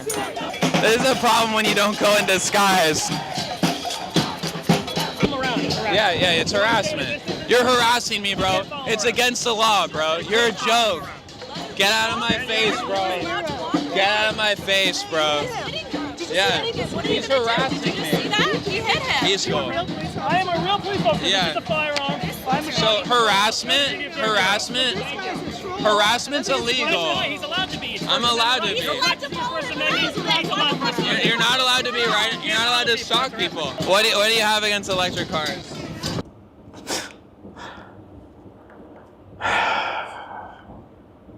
It's crazy, bro. He smells like alcohol. No, you're stopping people buying electric cars right now. Protesting you because you're doing this. Bro, and these people, look, this lady is older. She's mature. Those are the people who flick me off, bro. For ego as opposed to for America, and that sucks. Do you like that his factory is in America? Do you like that you're a fucking prick? Well, I'm just asking if you like the fact that his factory is in America. He got Standing on $80 billion business. in government aid. Yeah. So I'd rather he built them offshore and didn't get the $80 billion. He got $80 billion in government aid, and I just got AIDS, bro. You know he wouldn't hear that with shit in my mouth. He got $80 billion in subsidies, but you don't think the government's making more money from the tax revenues and the sales taxes and the GDP growth, the jobs they created? You don't think the government's, that's an investment that the government made for a return? Like the government would rather do that and get a return on their investment. No? Who else is going to create all those jobs? They don't just happen. It's not like the jobs are going to be created regardless. Somebody has to do it. It doesn't just happen. Oh, what's going on over here? Can I get a heck yeah? Heck yeah! Heck yeah! Fuck off. It's on pegging. Run that back. We also like the innovation. It's not like the government can create the technology that Tesla made. If they could, they would have done it already. They had NASA for how long? And look at what Starlink is doing. Look at what whatever the hell his rocket ship company is. Like, he's doing some things. He saved them damn astronauts. You might not like him. And I don't agree with everything with everything either, but nobody, I don't know anybody I agree 100% on. My mouth? Oh, what's going on over here? Can I get a heck yeah? At the end of the day, to say you would rather him not have his factories here is insane. SpaceX, that's right. Thank you, A. At the end of the day, for him to ask you, would you rather him not have your factories here in America, and you say, yeah, we gave him $80 billion in subsidies, might as well just build them somewhere else. Like, bro, that's just dumb. Like, you don't bring anybody to your beliefs when you think like that, bro. Like, your protest isn't going to get any progress when that's your mentality, bro. That's your logic. Come on. Oh, what's going on over here? Can I get a heck yeah? Heck yeah. Heck yeah. Fuck What's on off. pegging? Wait, pegging? Heck like yeah, fucking fuck someone off. in the ass? Yeah. What? No, have you tried? Yeah, it's great. Yeah, okay. We have to make him aware he cannot interfere in government and in our lives by Look at his dismantling hat. government But like, because of his wealth. who has more money, the Democrats or the Republicans? In terms of individuals or the party? The party. I Party would say has more Elon money. Musk, it's the Republicans. Well, you know that the Democrats spent twice as much as the Republicans did in the last election? I don't believe that's true. You have that much money, and you are changing true? elections by supporting certain candidates and offering vast amounts of money to people. No, but if the $250 billion into Trump's 250 billion. 250 billion. Y'all defended the fort. Let's go. Stock prices are up. Trust fund is up. Thanks to NYPD. Let's go. How's dating in New York City? I've been celibate for a while now. I don't. Oh, really? Yeah. What informed that decision? Okay, good for you. Just kind of got fed up with men and the misogyny and the hookup culture here is super crazy. Never One thing I mind. know for reals, man, if you're here on a Saturday, you ain't day trading and getting prepared for Monday to check your technical charts. Did you have fun though? I did, yeah. Yeah. Did you have fun though? What? This man be asking wild questions. It's funny though. All right, so I'm fact checking here. I told y'all I would. So it says in 2024 U.S. election, Democrats outspent Republicans in overall campaign expenditures. It wasn't double, but it says Democratic campaigns and affiliate groups spent $4.5 billion, and Republicans spent $3.5 billion. So it wasn't double, but it was a whole bill more. And then here, so the addition to the DNC. Oh.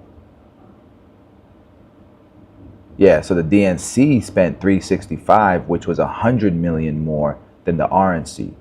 So they spent 30% more. No, more than 30. Yeah, about 30% more, 20-something percent more than the RNC. If my math is wrong, my bad. I ain't a freaking mathematician. So it wasn't double, brother, but it definitely was a lot more. Arrested. Really? Yeah. Prepared for Monday. Last time I was at a protest, it didn't turn out too well. What happened? I got arrested. Really? Yeah. What were you protesting? There was a Trump rally near my school. I was counter-protesting with my friends, and we got arrested. Okay, cool. Yeah. That's pretty fun. Yeah, sure, totally. You look back on it fondly? No. I do love the police, but I'm sorry that happened. Oh, you love the police. You look like a type of person that would love the police, yeah. Yeah. Am I attractive? What's wrong with saying that? What, all police are bad? That's the stuff that kills me, bro. Sorry. Damn. Aryan, I think. Damn. The blue eyes are super. To everyone watching today, Little Aryan. my heart goes out to you. She said, little Aryan. You know what's one of the craziest campaigns? All right, cool. But yeah, man. And then you'll watch the opposite, right? Like the people who would protest like Biden and stuff, and sometimes them people are crazy too. A lot, like I feel like this generation, like if they protest, it's the real radical, because the issues that they're protesting a lot of times, they don't even know why they're protesting. At least the video I showed you guys where they did the sit-ins, they knew exactly what they were protesting. They knew exactly what they were standing for. A lot of times you interview any of the people who are at these protests on either side, and they can't answer any questions.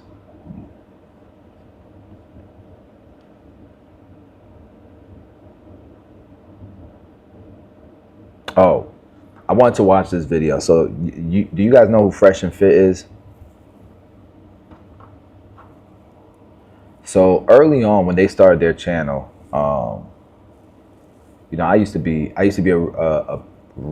watch a lot of their stuff, especially because they used to cover like stuff that I like, wealth and you know, just growth, right? Mindset, stuff like that. And then they got into this podcast, the Fresh and Fit podcast, and they started bringing chicks on. And then it just started getting worse and worse and real disrespectful, it didn't represent what I would want my daughter dating in men or being around, or what I would want my son to believe and think like. And so there's this episode that I don't know if you guys know who Officer Tatum is. I watch his point of view sometimes, and he's got great content. I watched him blow up as well. But you know, I'm watching his he goes on the Fresh and Fit podcast, and he used to criticize Fresh and Fit a lot as well. But he's on the podcast, so I'm like, you know what, let me check it out.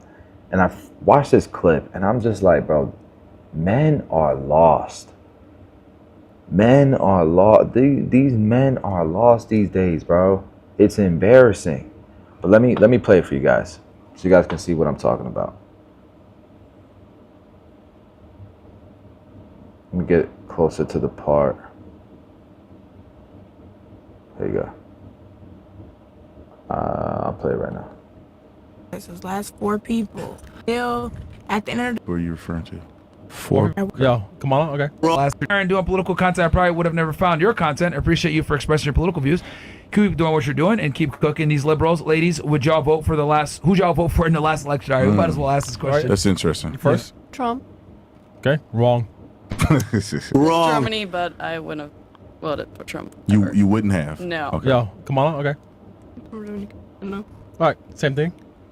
Why are we voting when 4 people have the last say so on who's finna be the president? Hold on, my bad, guys. Let me fix this. My bad. I didn't mean to do that.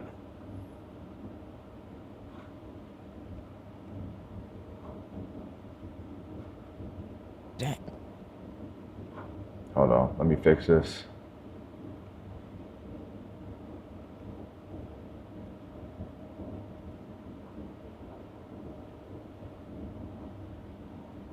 How am I doing? Okay, there we go. My bad.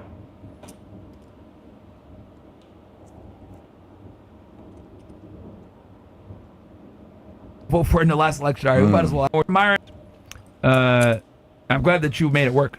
Yo, Officer Tatum, if it wasn't for Myron doing political content, I probably would have never found your content. I appreciate you for expressing your political views. Keep doing what you're doing and keep cooking these liberals. Ladies, who'd y'all vote for in the last election? All right, we might as well ask this question. That's interesting. First? Trump. Okay, wrong. Wrong. Germany, but I wouldn't have voted for Trump. You wouldn't have? No. Okay. Yo, come on, okay. No. All right, same thing. Why are we voting when 4 people have the last say so on who's finna be the president? 4 people have the last say so. That makes no sense. What 4 people are you referring to? They still at the end of the day, those last 4 chairs, those last 4 people, whoever these 4 people are. I don't know. You find them and let me know who they are.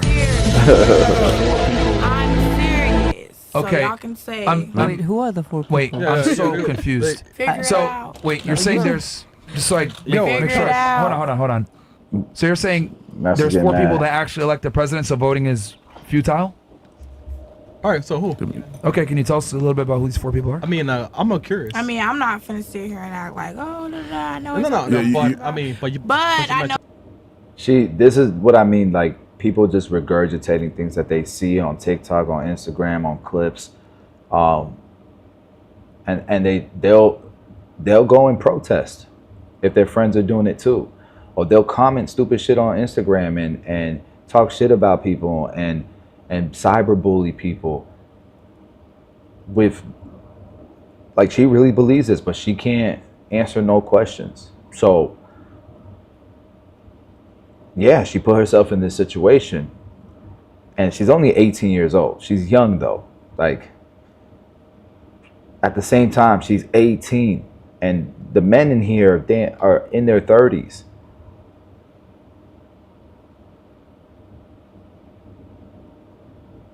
Like, it's about to get real stupid.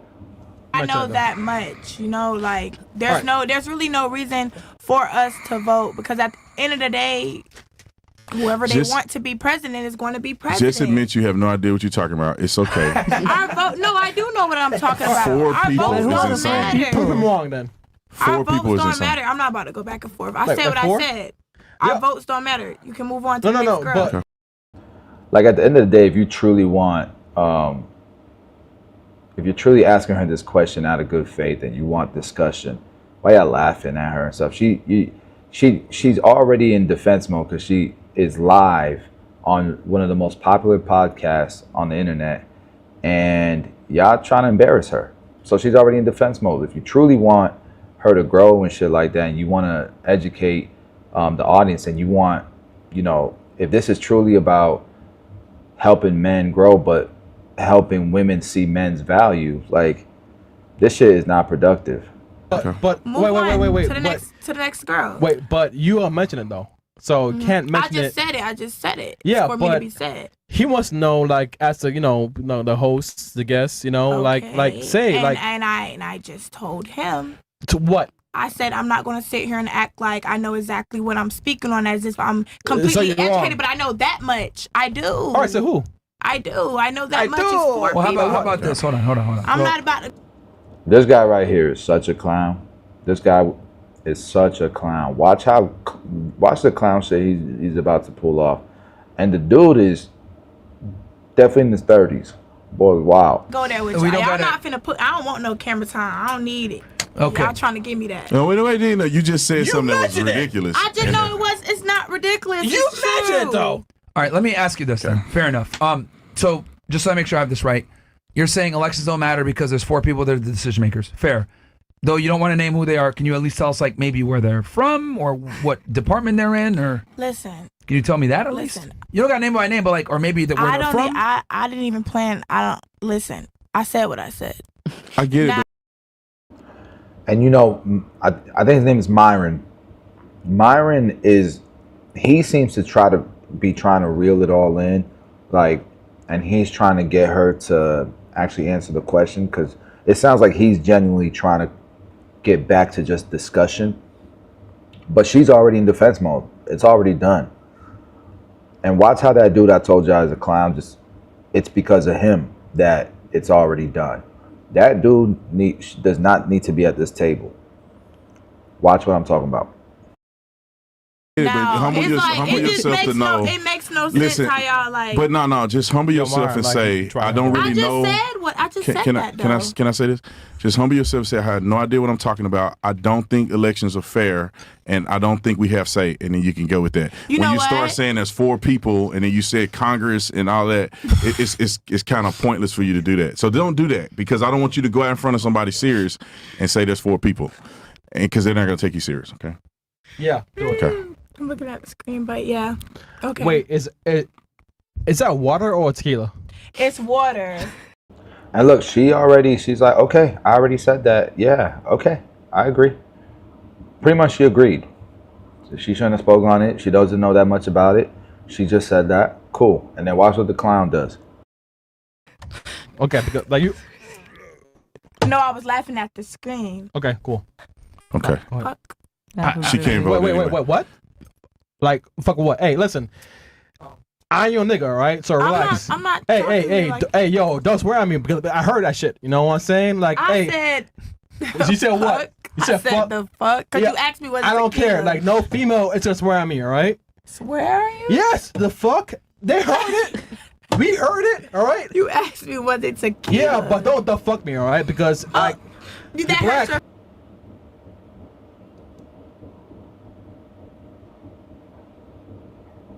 What is this? This dude just wants attention. What? Don't the fuck me? But don't the fuck me, all right? Because like that hurts your feelings. No, or because you're being emotional on the one, podcast. because you're rude, annoying, 18 with bodies, all right? So don't try me, all right? The fuck? Yeah, it's bodies because like, listen, sorry to say, you're a virgin at 18. I'm not a virgin. Yeah, you a hoe. I'm not a hoe. Yeah, you are. You like. Where did this come from? Where did this dude does not need to be at this table. What? I'm not a virgin. Yeah. She's 18, bro. And listen to how this man is talking to her because she said the fuck. 18 with bodies, all right? So don't try me. Men are right? lost, bro. The fuck? Yeah, it's bodies because like, listen, sorry to say. I'm not bodies because like, listen, sorry to say, you're a virgin at 18. I'm not a virgin. Yeah, you a hoe. I'm not a hoe. Yeah, you are. You fuck niggas. You're not a virgin at 18, so now you a hoe. You're a hoe. Because she said the fuck. I'm a hoe. Yes. How many bars do you have right now? You can't even tell because you're a hoe. Fuck. I'm a hoe. Yes, you are a hoe at 18 because you know better. Because the whole time you're advanced as fuck, but then I'm like, why is you advanced? Because you've been through dicks. Hey, that Hennessy on your ass. I don't care. That hand dog on your ass. Yo, the hands ain't the truth. Hand dog on your ass. The hands ain't the truth. Yeah, he's drunk. You weren't white because the purity, but you're not pure. He's drunk as hell. You're a hoe. Think so? I'm a hoe. Yes. I'm a hoe. Okay. Prove me wrong. Next. I'm a hoe. This is why I stop drinking when I go on live streams. This is exactly why. And at his age, you gotta know better though, bro. She's 18, fam. She can't vote. Hey, She can't vote. I'm just saying, hold on. I want to figure out what the fuck in your brain makes you sit here. And they were trying to move on. Officer Tatum said she can't vote. He was trying to move on to the next girl. You mad? On podcast, you mad call though? me a hoe. You mad though? Chris, hold on. Just chill out for 2 seconds. No. Why are you coming at me like that? Why are you coming at me like that? Who's a hoe? Because you a hoe. Who's a hoe? All right, let me Heaven on motherfucking earth, nigga. Respect me. I don't let no man disrespect Why me. Fuck what you talking about? No, because I was trying to keep it calm. Hey, walk out then. All right. Okay, like what you want me to do? You want me to leave? You're tripping. You just came at me. Chris, chill out. You just came. You know what? You wanted to start with me because I'm the darkest skinned girl on here, and you always do that shit, bro. Like real talk, you're coming at me. Okay, I see. So, yeah. So he's the producer. That's true because it's usually Fresh that sits there. He sounds a little bit like Fresh. His voice, I mean. But Fresh wouldn't have done this. I don't think. Maybe I'm tripping, but I don't think Fresh would have done this. This man's tripping.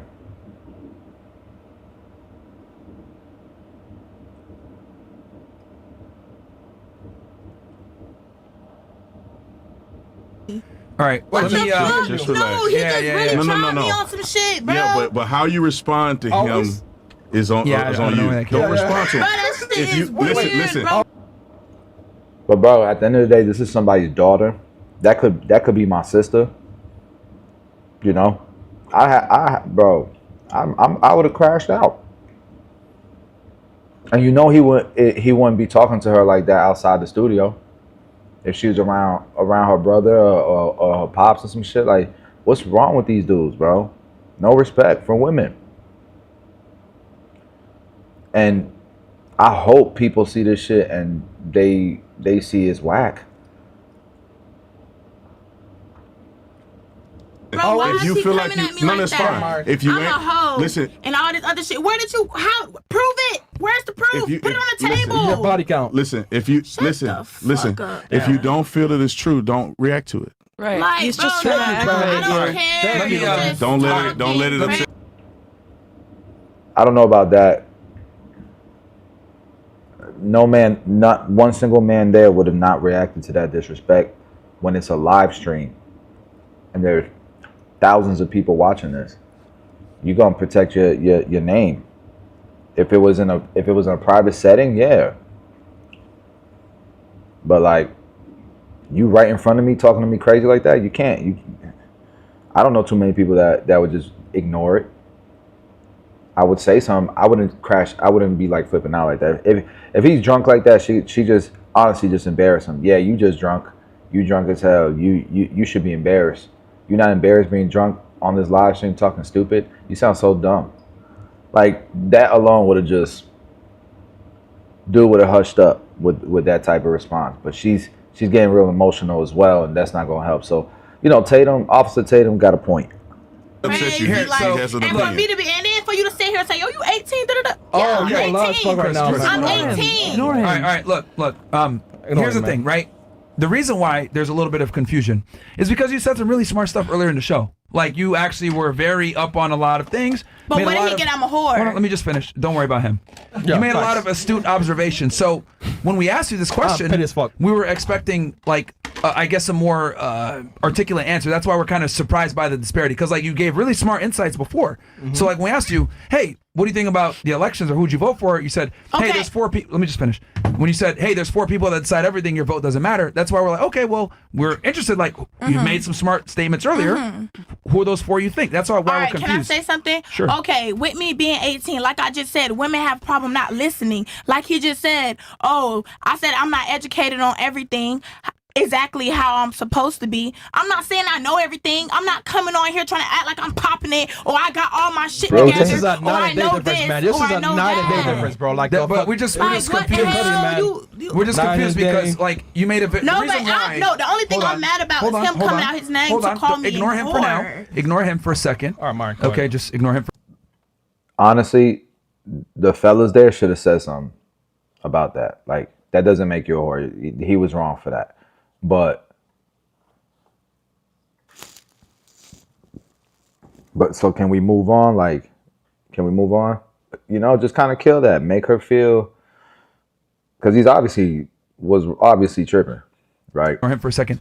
Again, because you said 4 people, so it was kind of like particular. That's why we're But this is gonna get worse. curious. That's all.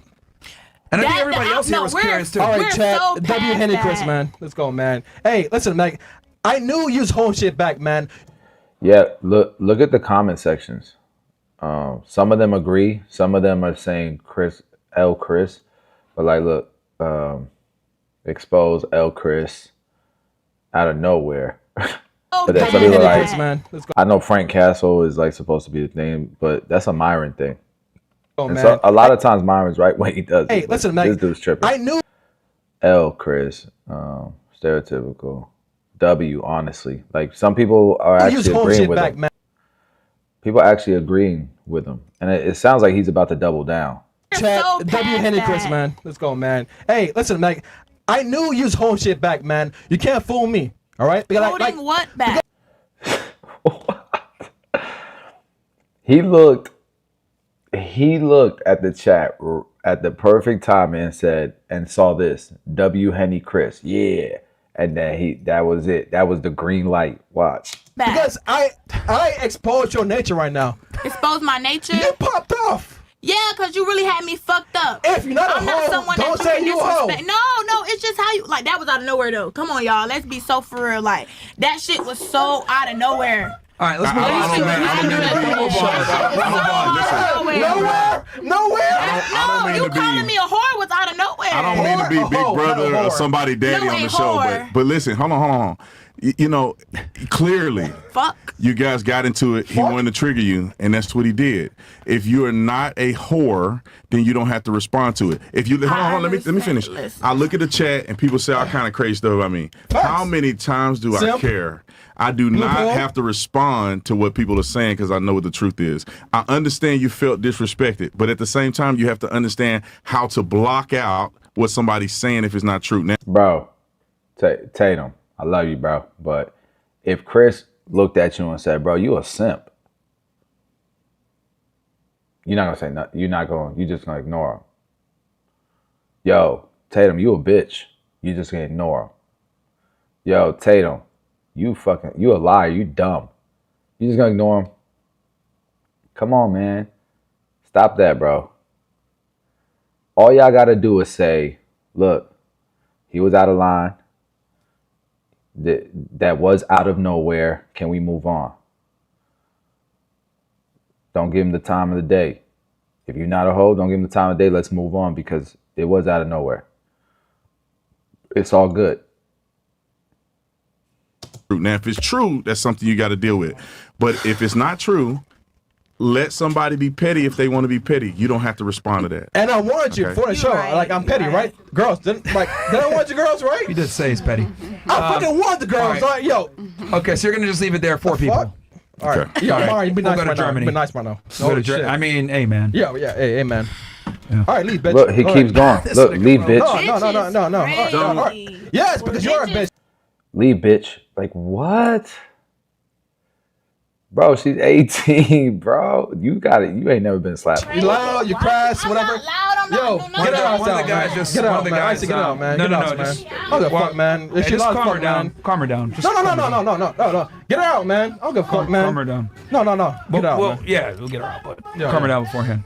All right, Frank Castle, man. She's Yo, crying. Dr. Marco. Is she crying back there? Yeah. She's crying. You guys could have killed that. Like, Tatum, you could have killed that, bro. Now, it looks like he's about to say something to Chris now, but you could have killed that, bro. It was a Hold on. But wait. Let me say something All real right, quick. man. Now. Wait. You do know. Now, I'm gonna cry? Well, you know that she's a young 18-year-old girl and she's emotionally unstable. Yeah, so but don't jump on her. You overdid it. Why didn't they speak up before this? So this girl's saying you overdid it. Tatum saying, you know, she's young. But you don't know that. You know that just made her mad. You don't know what her body kind of is. She don't care about niggas who she dumped or who she fucked around. Well, that's you know what I'm not saying? the case. But I'm just saying. Who cares? What you?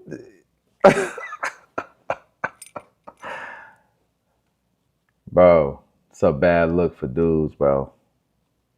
It's a bad dude for men, bro. A bad look for men. And then, you know, what happens is you got these, like, you give women ammunition to hate men and to paint this narrative, this picture of men, of most men. That's not most men, bro. That's some corny shit. That's corny.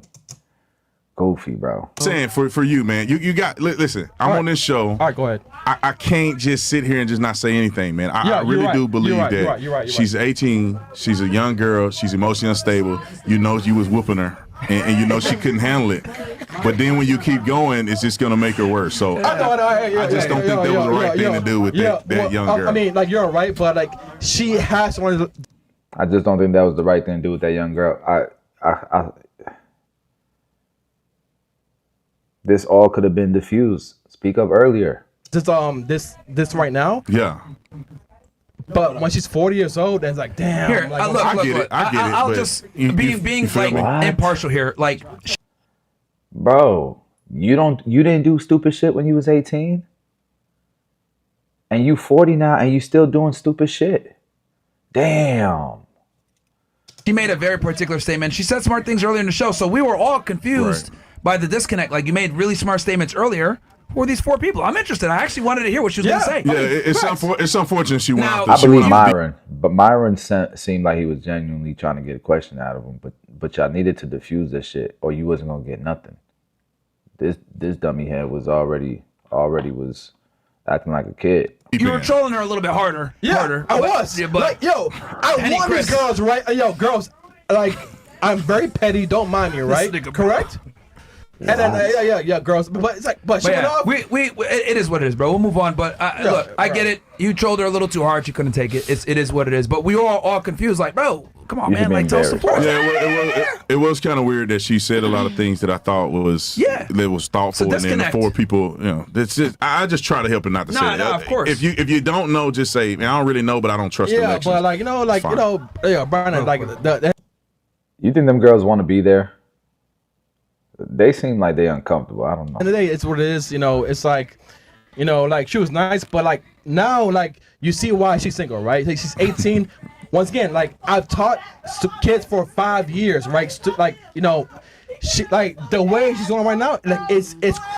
Now you see why she's single, bro. She's 18. You just saying, you sound like a hurt dude, bro. You just saying the same. You just what? Crazy right now because like her lifestyle is crazy. 18 years old, she's going off like that. Imagine, right? You dating her, right? I taught Who students, cares? kids for 5 fucking years. That shit right now, she's a woman. Like, You better not teach my kids. I'll beat the shit out of you talking to my kids like that. she, like, what am I scared of her? You better not teach my kids. Yeah, I do get it. I mean, it's unfortunate. But let me say this. It's unfortunate that young Well, y'all just save this dude and just tell him to shut the fuck up. Just save him. lady get her embarrassing out, please. himself. is unstable the way she is. It's unfortunate. Yeah, and I'm trying to help her out because, like, I do care about the girls on the panel, and it's like, I don't want to see girls like that doing shit like that because, like she's in pain right now. Like There's something wrong with that. This boy dumb as rocks. like something like outside of me is like. And she's saying, yeah, she's agreeing with it. What the fuck? Am I tripping? She's like really going through some shit, and I'm trolling, but she's genuinely in pain right now. No, I agree, man. People be going through stuff, and you don't know what they're going through, and she was holding it together for as long as she could. And I saw it, like I was poking and prodding, but once again, like 4 years doing this shit, like I booked the girls. Once again, like no one like on this earth can book girls like as often can I do. Like, you know, Fresh and Fit, like I'm here, like Fresh is out in Paris doing his thing. I'm the producer. Like I book girls on a weekly basis. All right, you know, like Andrew Tate. I have like fucking like whatever. Like, bro, it's we're number one for a reason with girls, and we've started a movement. And like when I see stuff like this, like I do want to help her, and people watch us, right? Like our chat is going lit right now. For a fucking reason. All right? Yeah, but it does also speak to the fact that. See, now she wants to like she wants to fight a nigga, right? Like that's like shit like outside of me. This because she feels like, oh, now she hears that the chat, you did this for the chat is lit, and she's saying, oh, that's what you wanted. Let me, all right, I'll give you a show. I'll give you a show then. You disrespect it? Motherfuckers are crazy. Yeah, look, called out her name. Tell her to shut the fuck. If you raised right, you wouldn't even consider being on that show. Facts, bro. Facts. This is why, and no offense to the young lady, but this is why people need to go to therapy. Right. Yeah. I'm not trying to be funny. No, that's, you know, and Officer Tatum usually has good takes, but bro, you taking an L on this one too, brother. You taking an L on this one too. She is not the one you need to be criticizing right now. That's a grown man right across from you that can't even get a damn sentence out, just talking in circles, and he's wrong.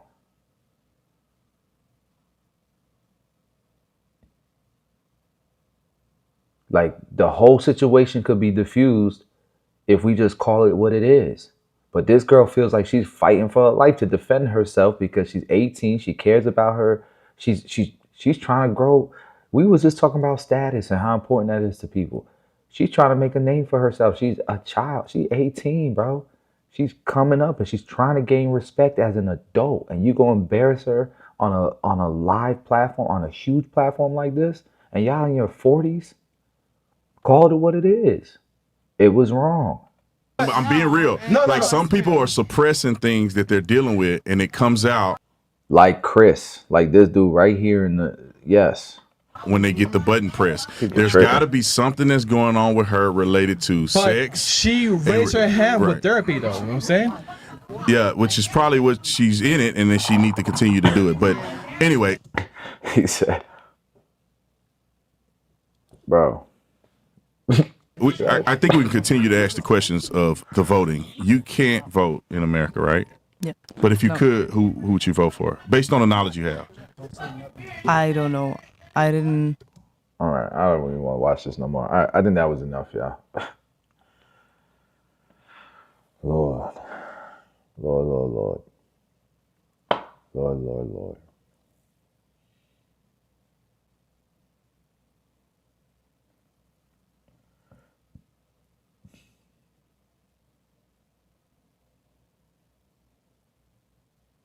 All right, I think this is the last thing that we're going to watch tonight. And I'm going to get off this live stream. This last thing, let's check this out. This is I was telling you guys about how car dealerships took advantage. And bro, they're getting crushed now. They're getting crushed now, and it's kind of like I don't really feel bad for the dealerships.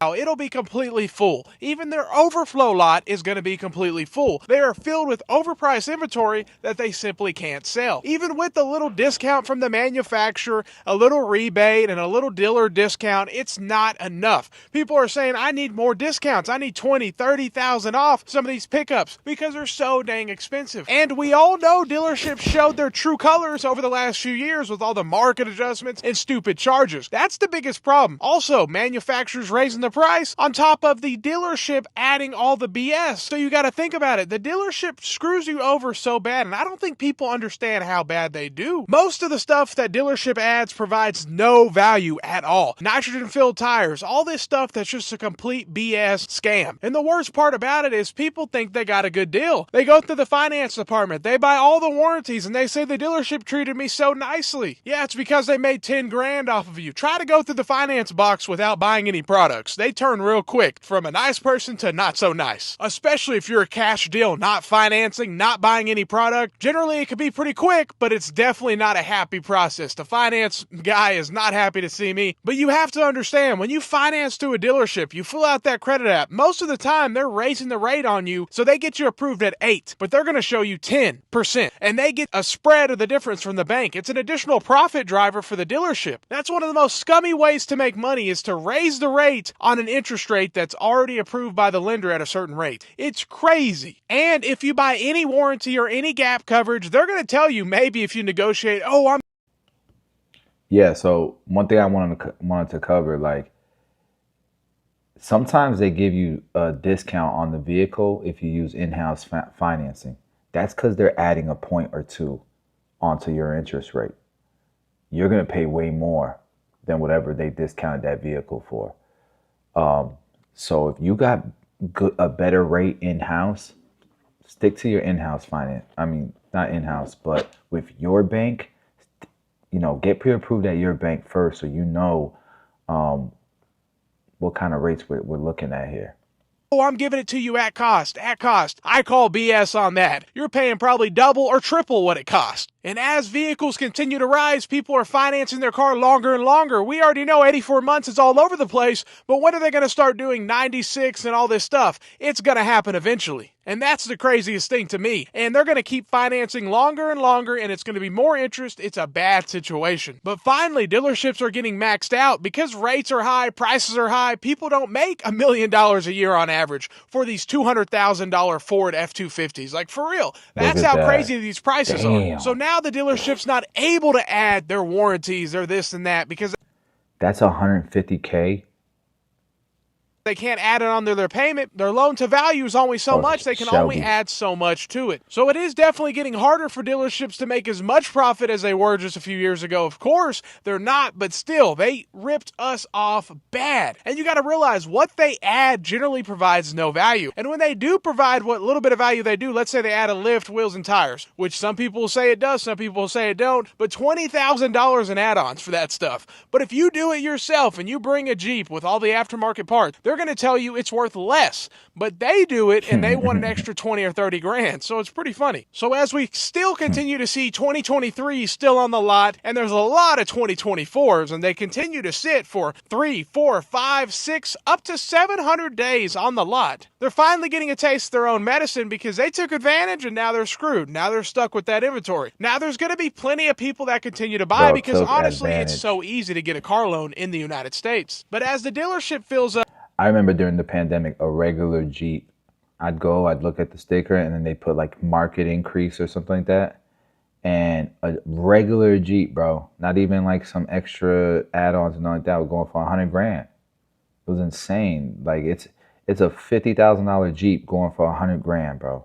up, they can't accept allocations from the manufacturer, so the manufacturer's getting hit as well. And that's why every single manufacturer from Ford to General Motors has lots full near their factory waiting to go to the dealerships. And it's really unfortunate because in the United States, most states have laws that restrict you from buying directly from the manufacturer at all. I see a world where we could have both direct to the manufacturer sales and the dealerships. They can compete. Some people want to go to the dealership and negotiate. Some people are just going to go ahead and pay MSRP and not deal with the dealership. They need to have both available. And some will say, well, what about service? Well, the manufacturer could have a service department. That's pretty easy. But again, I see a world where there's both direct to consumer and also the dealerships. Let it be a free market. Why are we forced to go through a dealership? Why are we not allowed legally to buy a car from the manufacturer? So the whole process is just crazy, but finally dealerships are getting back to how they had all this inventory. It's sitting around. Their profits are down. They're finally getting a taste of their own medicine a little bit,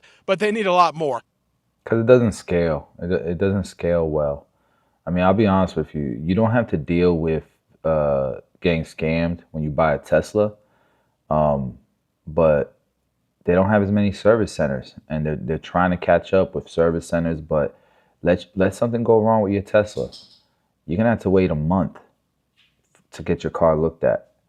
You know, when I first got my Tesla, it wasn't like that, bro. They would come to the house, like that same week. They'd come to the house and fix my car on my, on the driveway. It was amazing. Felt premium. But now that the Model Y is like the #1 selling car in a lot of different states, good luck. Like they never come to my house now. Now I gotta take it to freaking St. Pete or the Tampa location. There's 2, and it's gonna be a month out. Most of the time I gotta take it to the new service center, but that's an hour away, 45 minutes away. If I want to get it done, if I want to get the car looked at before a month, 3 weeks, 2 weeks, but it's still a long wait because it doesn't scale. But that's the compromise. I'd love for a more balanced solution, and I think Tesla will get there eventually. They just got to keep opening more service centers because there aren't enough. For dealerships to really feel the pain, we just really got to stop buying this overpriced junk. And people are finally starting to realize as repo rates go up and people realize it's not the way. I don't need a new vehicle right now as these prices keep going up and up and up. And as we know, they screwed us over for so long. They're just kind of saying, I'm done with it. I'm not going through a dealership anymore. I've never known so many people to also watch videos, learn to negotiate the right way, and really not let the dealership take advantage of you by not buying additional products. Be that buyer. Don't be the finance manager's best friend. You don't want to be friends with that person. They're going to rip you 15 ways from Sunday. I'm real curious to know what you think. Do you think some of these dealerships are getting a taste of their own medicine, considering there are 2023s and 2024s at your local dealership right now? Pretty much across all of America, old new stock is the new term, and it's becoming more popular than it's ever been. And it's because these prices are so high and discounts were not there, especially a few years ago. So now they're stuck like Chuck with this inventory, and that all the dealership can do is keep raising discounts, but it's never going to be enough because it's such an overpriced vehicle, and we already know how greedy and how sleazy these dealerships. Don't let them take advantage of you. Let me know what you think. Have a great day and stay blessed. Yeah, so my thought is a picture of how Americans are feeling about President Trump and his economic policy now 12 weeks into his. We'll have to watch that later. But what I think is I knew it was going to balance out. There was crazy demand, very little inventory. They had to make their money, and they knew there was going to be a slow season, and they're there now. So the money that they made, the exorbitant amount of money they made the last few years, it's about to balance out because it's going to be some slow years coming up. So that's what I think about that. And then there's this comment right here where somebody says, stick with hybrids for now. Bro, I love my Cybertruck. My wife loves her Model X. We're willing to deal with, that compromise because we love the vehicles. So it's still worth it, but it's gonna be OP the moment that they figure out the whole vehicle service centers issue is going to be OP because it's already great. I'd rather drive my Cybertruck now than wait for service centers to be. I don't want to drive no damn hybrid. I want my Cybertruck. All right, guys. Thanks for hanging out with me tonight. We'll do this again tomorrow. And if you guys, are feeling the content, please subscribe. If you're new to the channel, I appreciate y'all.